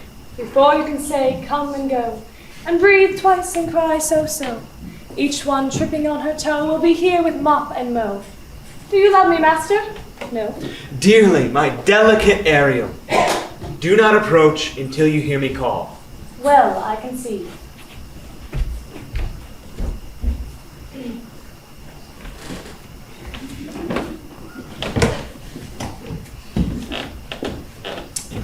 Look thou be true. Do not give dalliance too much the vein. The strongest oath is straw to the fire in the blood. Be more abstemious. Or else, good night your vow. I warned you, sir. The white cold virgin snow upon my heart abates the ardor of my liver. Well. Come, Ariel. Bring a corollary rather than want a spirit. No tongue, all eyes. Be silent. Ceres, most bounteous lady, thy rich lays of wheat, rye, barley, vetches, oats, and peas. Thy turfy mountains where live nibbling sheep, and flat meads thatched with stover, them to keep. Thy banks with pinnied and twilled brims, which spongy April at thy Hesper trims, to make cold mints chase crowns. and thy broom grows, whose shadow and dismissed bachelor loves, being last lorn. Thy pole-clipped vineyard and thy sea marge, sterile and rocky hard, where thou thyself dost err, queen o' the sky, whose watery ark and messenger am I, bids thee leave thee, and by her sovereign grace, here on this grass plot, in this very place, to come and sport her peacocks fly amain, approach, rich Ceres, her to entertain. Hail, many-colored messenger, who near dost disobey the wife of Jupiter, who with thy saffron wings upon my flowers diffusest honey drops, refreshing showers, and with each end of thy blue bow dost crown my bosky acres and my elfin shrub down, rich scarf for my proud earth. Why hath thy queen summoned me hither to this short grass green? A contract of true love to celebrate, and some donation freely to estate on the blessed lovers. Tell me, heavenly bow, if Venus or her son, as thou dost know, do now attend the queen, since they did plot the means that dusky dis my daughter got, her and her blind boy's scandaled company I have forsworn. Of her society, be not afraid. I met her deity cutting clouds towards Paphos, her son, dove drawn with her. Here thought they to have done some wanton charm upon this man and maid, whose vows are that no bedright shall be paid till Hymen's torch is lighted. But vain, Mars' hot minion is returned again, and her wash-besetted son has broke his arrows, swears he will shoot no more, but play with sparrows, and be a boy outright. Highest queen of state, where Juno comes, I know her by her gait. How does my bounteous sister? Go with me to bless this plain, that they may prosperous be, and honored in their issue. Honor, riches, marriage, blessing, long continuous and increasing. Hourly joys be still upon you. Juno sings her blessings upon you. Earth increases, voice and plenty, barns and garners never empty. Vines and clustering bunches growing, dense with goodly birth and bowing. Spring come to you at the farthest, in the very end of harvest. Scarcity and want shall shun you, city's blessing, so is on you. This is a most majestic vision, and harmoniously charmingly. May I be bold to think these spirits? Spirits, which by my art I have called forth from their present confines to do my bidding. Let me live here ever. So rare a wondered father and a wife makes this place a paradise. Sweet now, soft. Juno and Ceres whisper seriously. There's something else to do. Hush and be mute, or else our spell is marred. You nymphs called naiads of the withering brooks, with your saged crowns and ever harmless looks, leave your crisp channels and on this green land, answer your summons, Juno does command. You temperate nymphs, come help to celebrate a contract of true love, be not too late. You sunburnt sickle men of August weary, come hither from your furrow, and be merry. Make joyous of these marriage tunes, enter nymphs.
Caliban and his confederates against my life. The minute of their plot is almost come. Well done. Oh boy, no more. This is strange. Your father's in some passion that works him strongly. Never till this day saw I him touched with anger so distempered. You do look, my son, in a mood, sort, as if you were dismayed. Be cheerful, son. Our revels now are ended, and these are actors, as I foretold you, were spirits, and are melted into air, into thin air. And like the baseless fabric of his vision, the cloud-capped towers, the gorgeous palaces, the solemn temples, the great globe itself, ye all which it inherit, shall dissolve. And like this insubstantial pageant faded, leave not a rack behind. We are such stuffs as dreams are made on, and our little life is rounded in a sleep. Sir, I am vexed. Bear with my weakness. My brain is troubled. Be not disturbed by my infirmity. If it please you, retire to my cell and there repose. A turn or two I'll walk to still my beating mind. We wish your peace.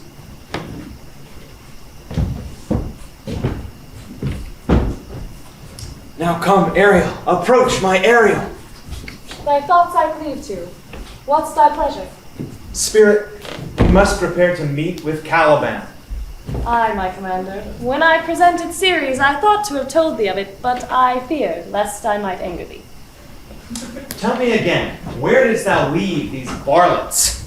I told you, sir, they were red hot with drinking, so fond of valor that they smote the air for breathing in their faces, beat the ground for kissing of their feet, and always bending towards their project. Then I beat my table, at which, like unbacked colts, they pricked their ears, advanced their eyelids, lifted up their noses as they smelt music.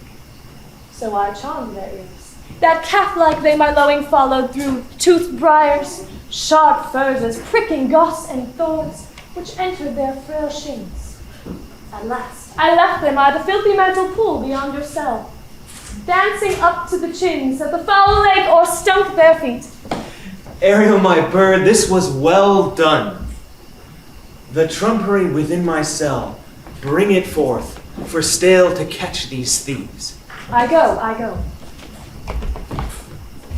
A devil, a born devil, on whose nature nurture could never stick, on whom my pains, humanely taken, are all lost, quite lost.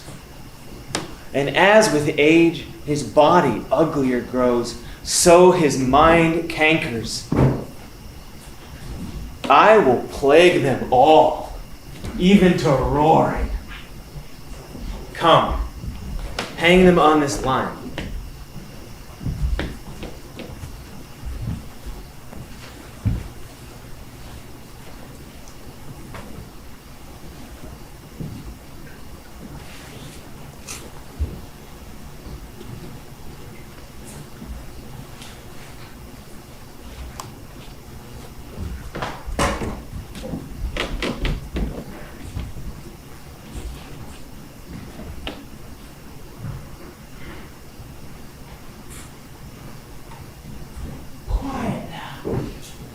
Tread softly, that the blind mole may not hear a footfall. We are now near his cell. Master, your fairy, which you say is a harmless fairy, is a little better than playing the jack with us.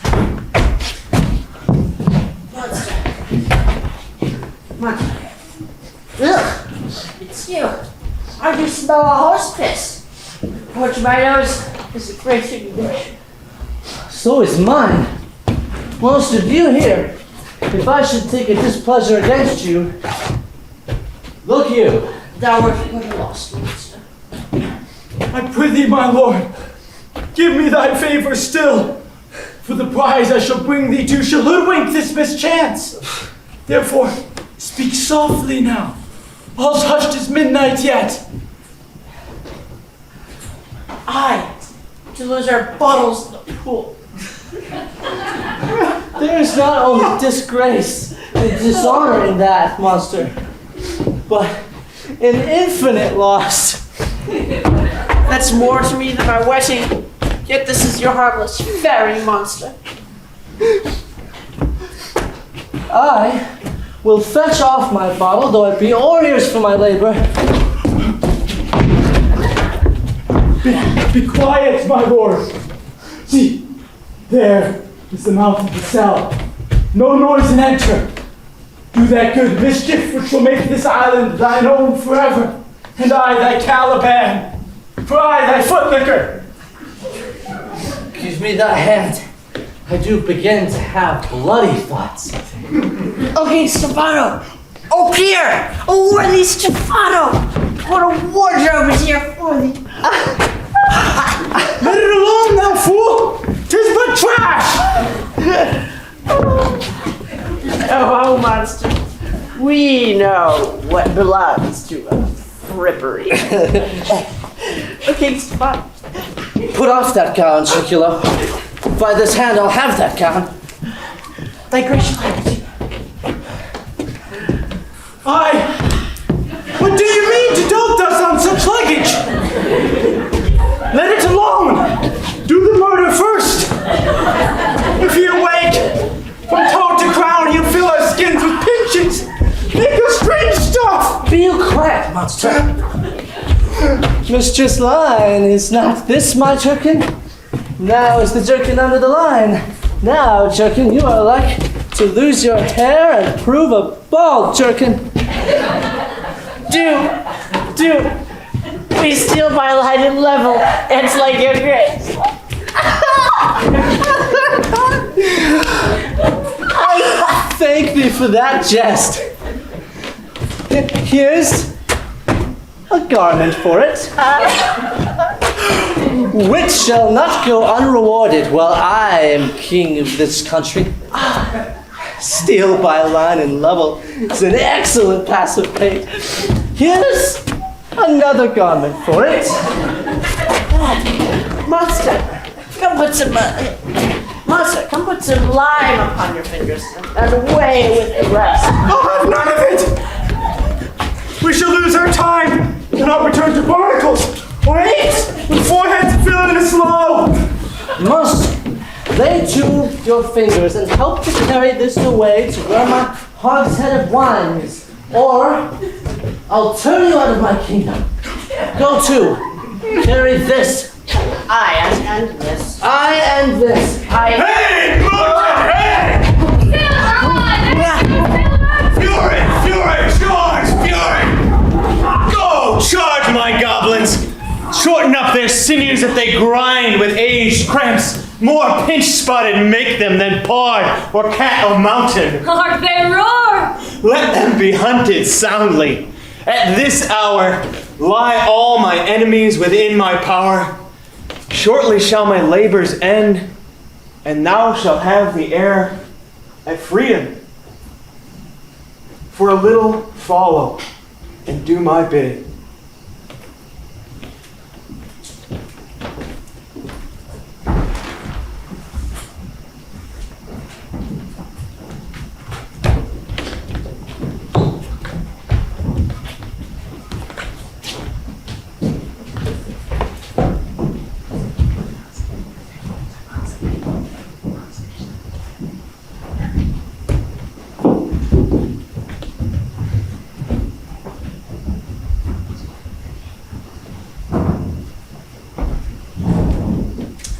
Now does my project gather to a head.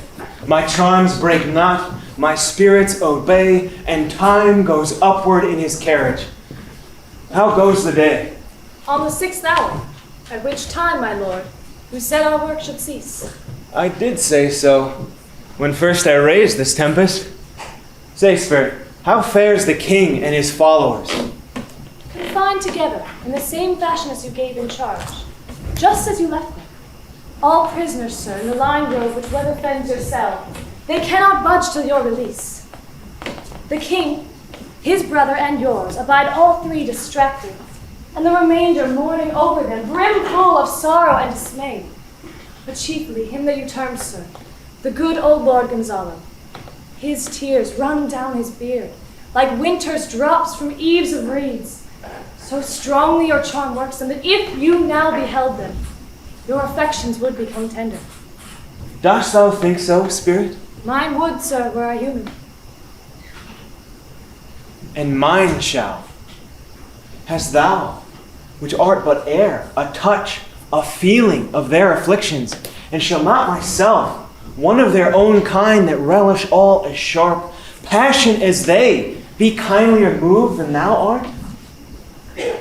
Though their high wrongs have struck me to the quick, yet my nobler reason gateth my fury. Do I take part? They, being penitent, the whole drift of my purpose doth extend, not a frown further. Go, release them, Ariel. My charms I'll break, their senses I'll restore, and they shall be themselves. I'll fetch them, sir.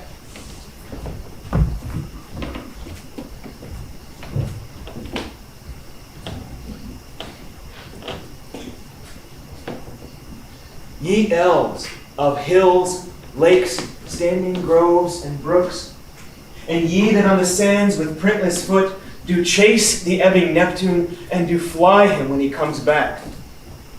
You demi-puppets, that my mildew do the green sour ringlets make, whereof the yew not bites. And you whose pastime is to make the midnight mushrooms, that rejoice to hear the solemn curfew. By whose aid, weak masters though ye be, I have bedimmed the noon-tide sun, called forth the mutinous winds, and twixt the green sea and the azured vault set roaring war. To the dread rattling thunder have I given fire, and rifted Jove's stout oak with his own bolt. The strong-based promontory have I made shake, and by the spurs plucked up the pine and cedar. Graves at my command have oaked, waked their sleepers, and set them forth by my so potent art. But this rough magic I here abjure, and when I have required some heavenly music, which even now I do to work mine end upon their senses, that this airy charm is for, I'll break my staff, bury it certain fathoms within the earth, and deeper than did ever plummet sound, I'll drown my book.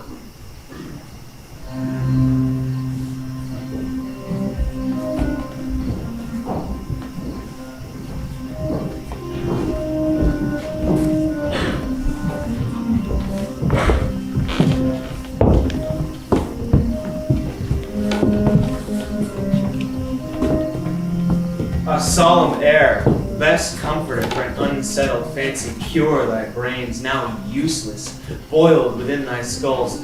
There stand, for you are spell-stopped. Holy Gonzalo, honorable man, mine eyes, even sociable to show of thine, fall fellowly drops. The charm dissolves apace, and as the morning chases night, melting the darkness, so their rising senses do begin to chase the ignorant fumes that mantle their clear reason.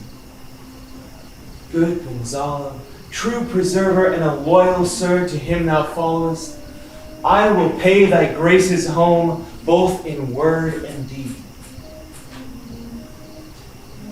Most cruelly didst thou, Alonso, use me and my daughter. Thy brother was a furtherer in the act. Thou art pinched for it now, Sebastian.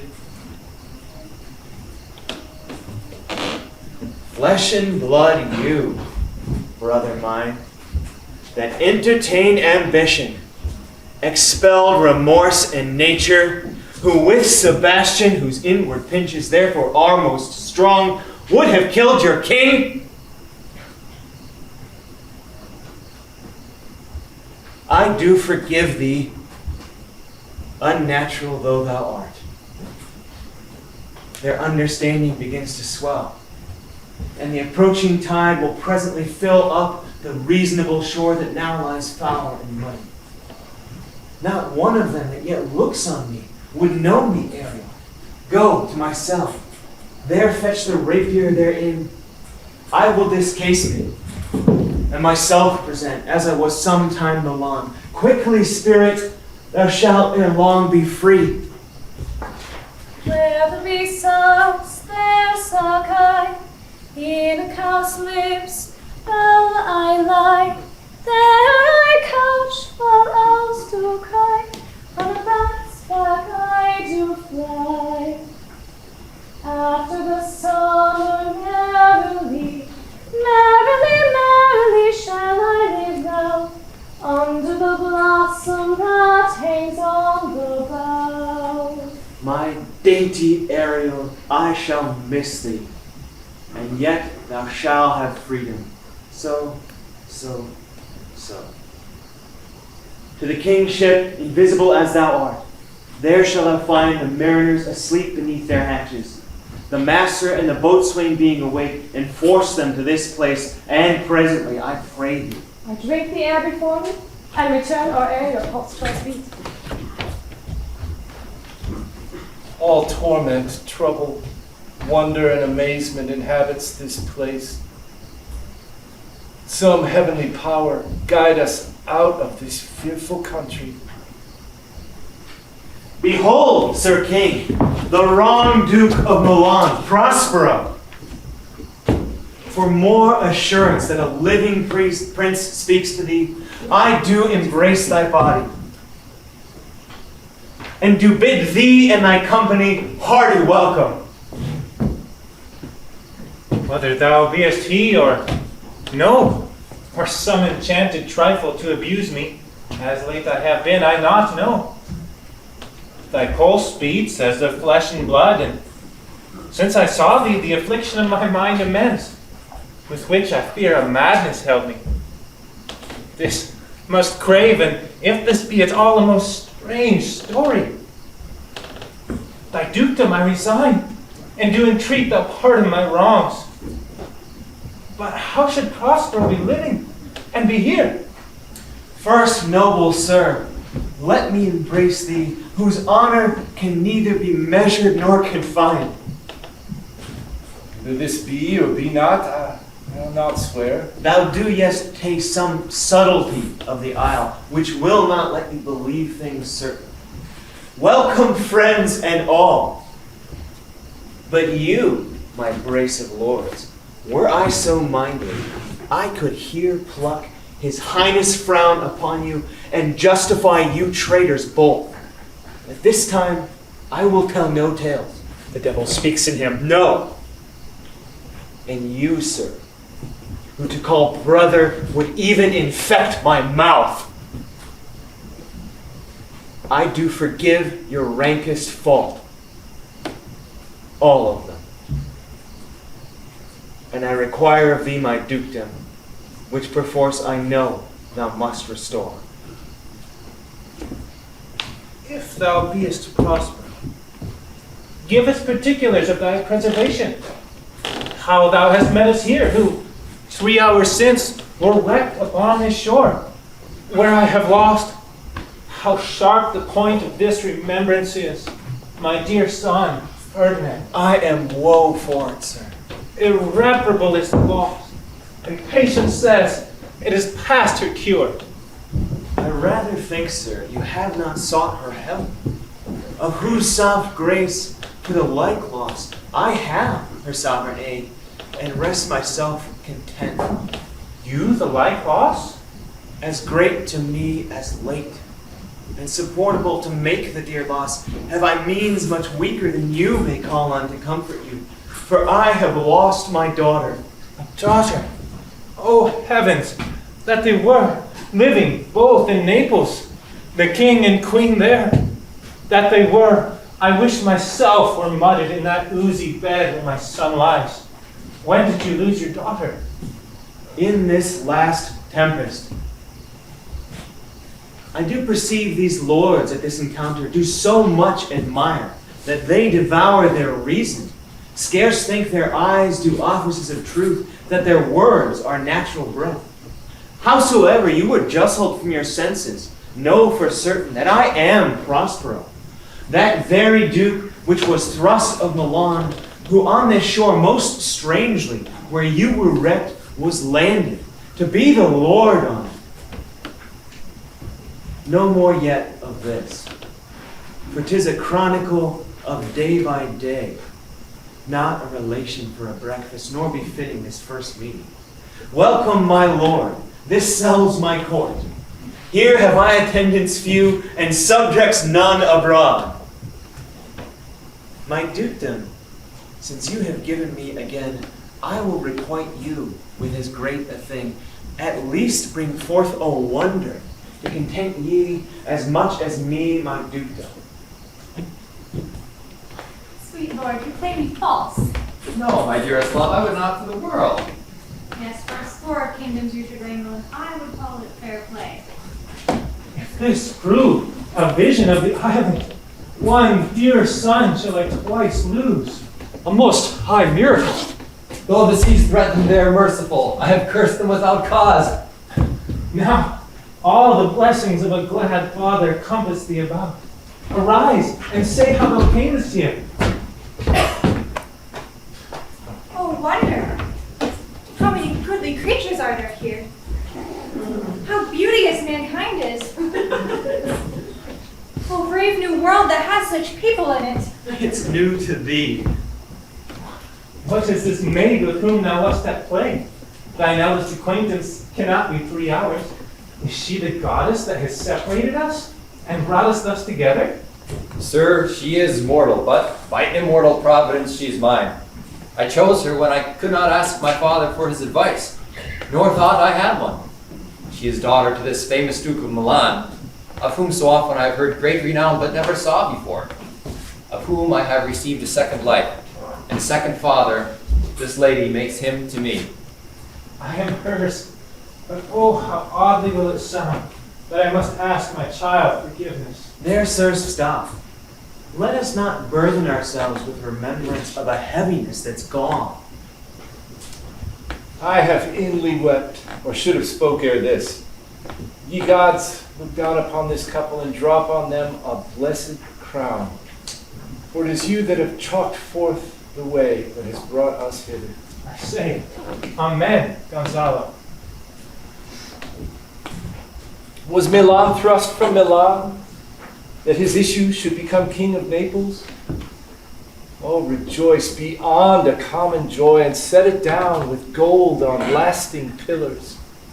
In one voyage did Claribel her husband find at Tunis, and Ferdinand, her brother, found a wife when he himself was lost. Prospero is dukedom in a poor isle, and all of us ourselves, when no man was his own. Give me your hand, and let grief and sorrow still embrace the heart that doth not wish you joy.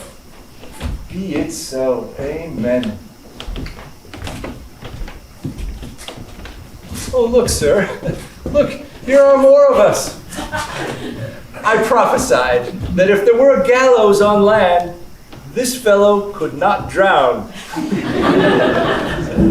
Now, blasphemy that throwest grace overboard, not an oath for shore, hast thou no mouth by land? What's the news? The best news is we have safely found our king and company. The next, our ship, which but 3 glasses since we gave out split, is tight and yare and bravely rigged as when we first put out to sea. Sir, all this service have I done since I went. My tricksy spirit. These are not natural events. They strengthen from strange to stranger. Say, how camest thou hither? If I did think, sir, I were well awake, I'll strive to tell you. We were dead asleep, and how I know not. All clapped under hatches were but even now with strange and several noises. of roaring, shrieking, howling, and jingling chains, and more diversity of sound. We were waked straightway at liberty, where we, in all her trim, freshly beheld our royal good and gallant ship, our master capering to eye her, on a trice so pleased you, even in a dream, where we divided from them and were brought moping hither. Wast well done? Bravely, my diligence. Thou shalt be free. This is as strange a maze as e'er men trod, and there is in this business more than nature was ever conduct of. Some oracle must rectify our knowledge. Sir, my liege, do not infest your mind with beating too much on the strangeness of this business. At picked leisure, which shall be shortly, single all resolve you, which to you shall seem probable of these every happened accidents. Till when, be cheerful, sir, and think on all things well. Come hither, spirit. Set Caliban and his companions free. Untie the spell. How fares my gracious sir? There are yet missing of your company some few odd lads, who you remember not.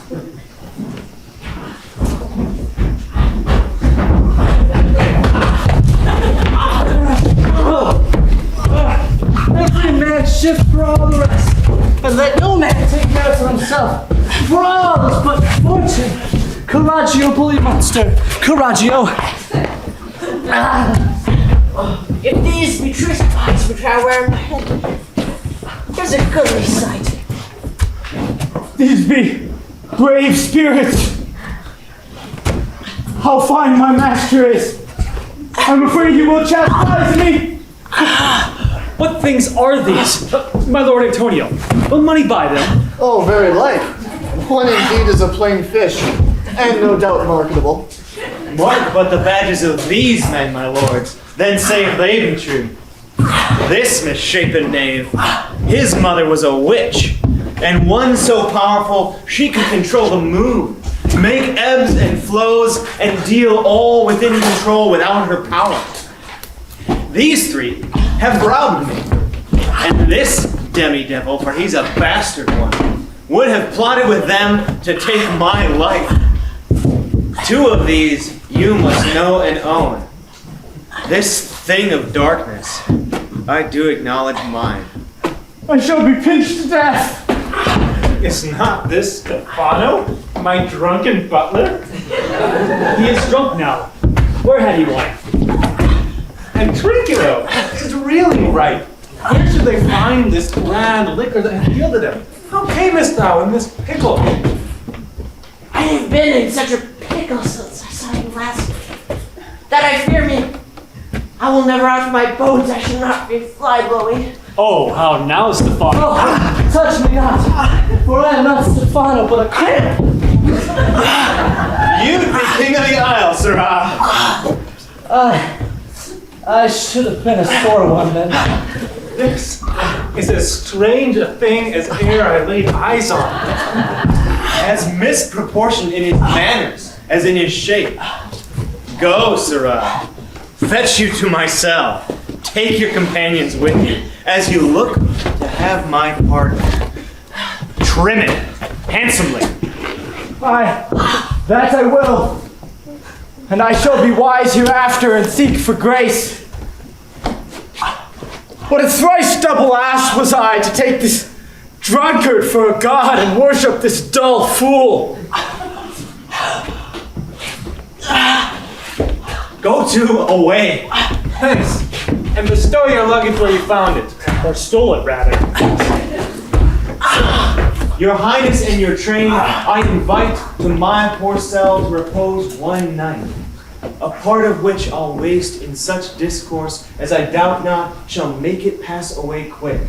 The story of my life and the particular accidents ere I came in this isle. Then in the morn to your ship, and thence to Naples, where I do hope to see the nuptials of these our dear beloved solemnized.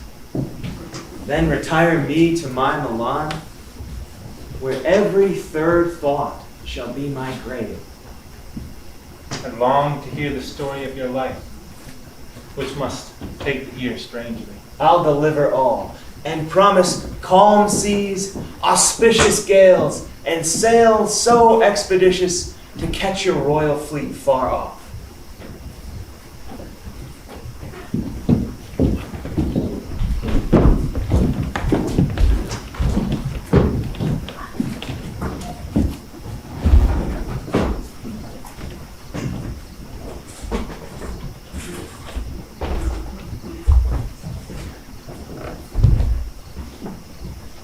Ariel, my chick, that is thy charge.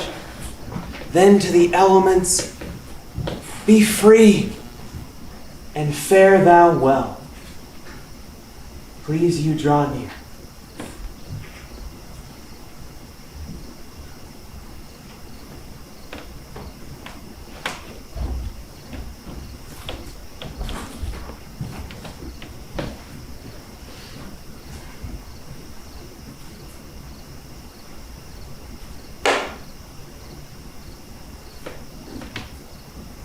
Now my charms are all o'erthrown, and what strength I have's mine own, which is most faint.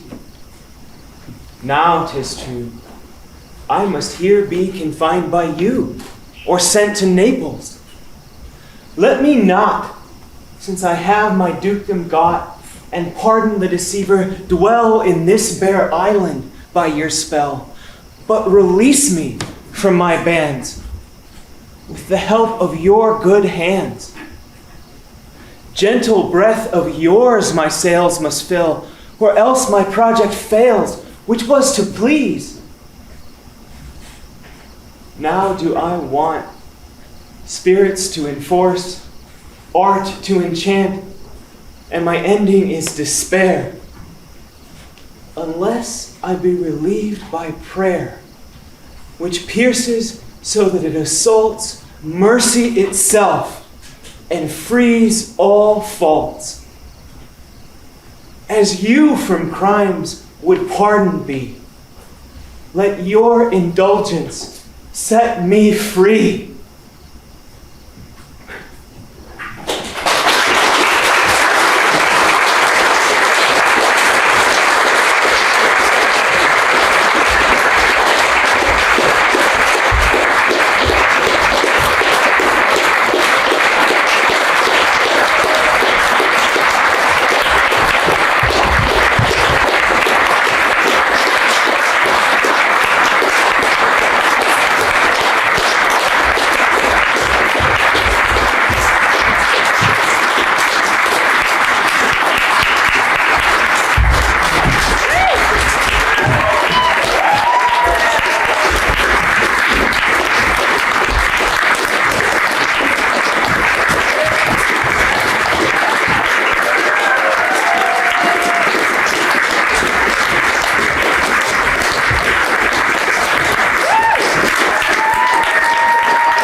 Good job.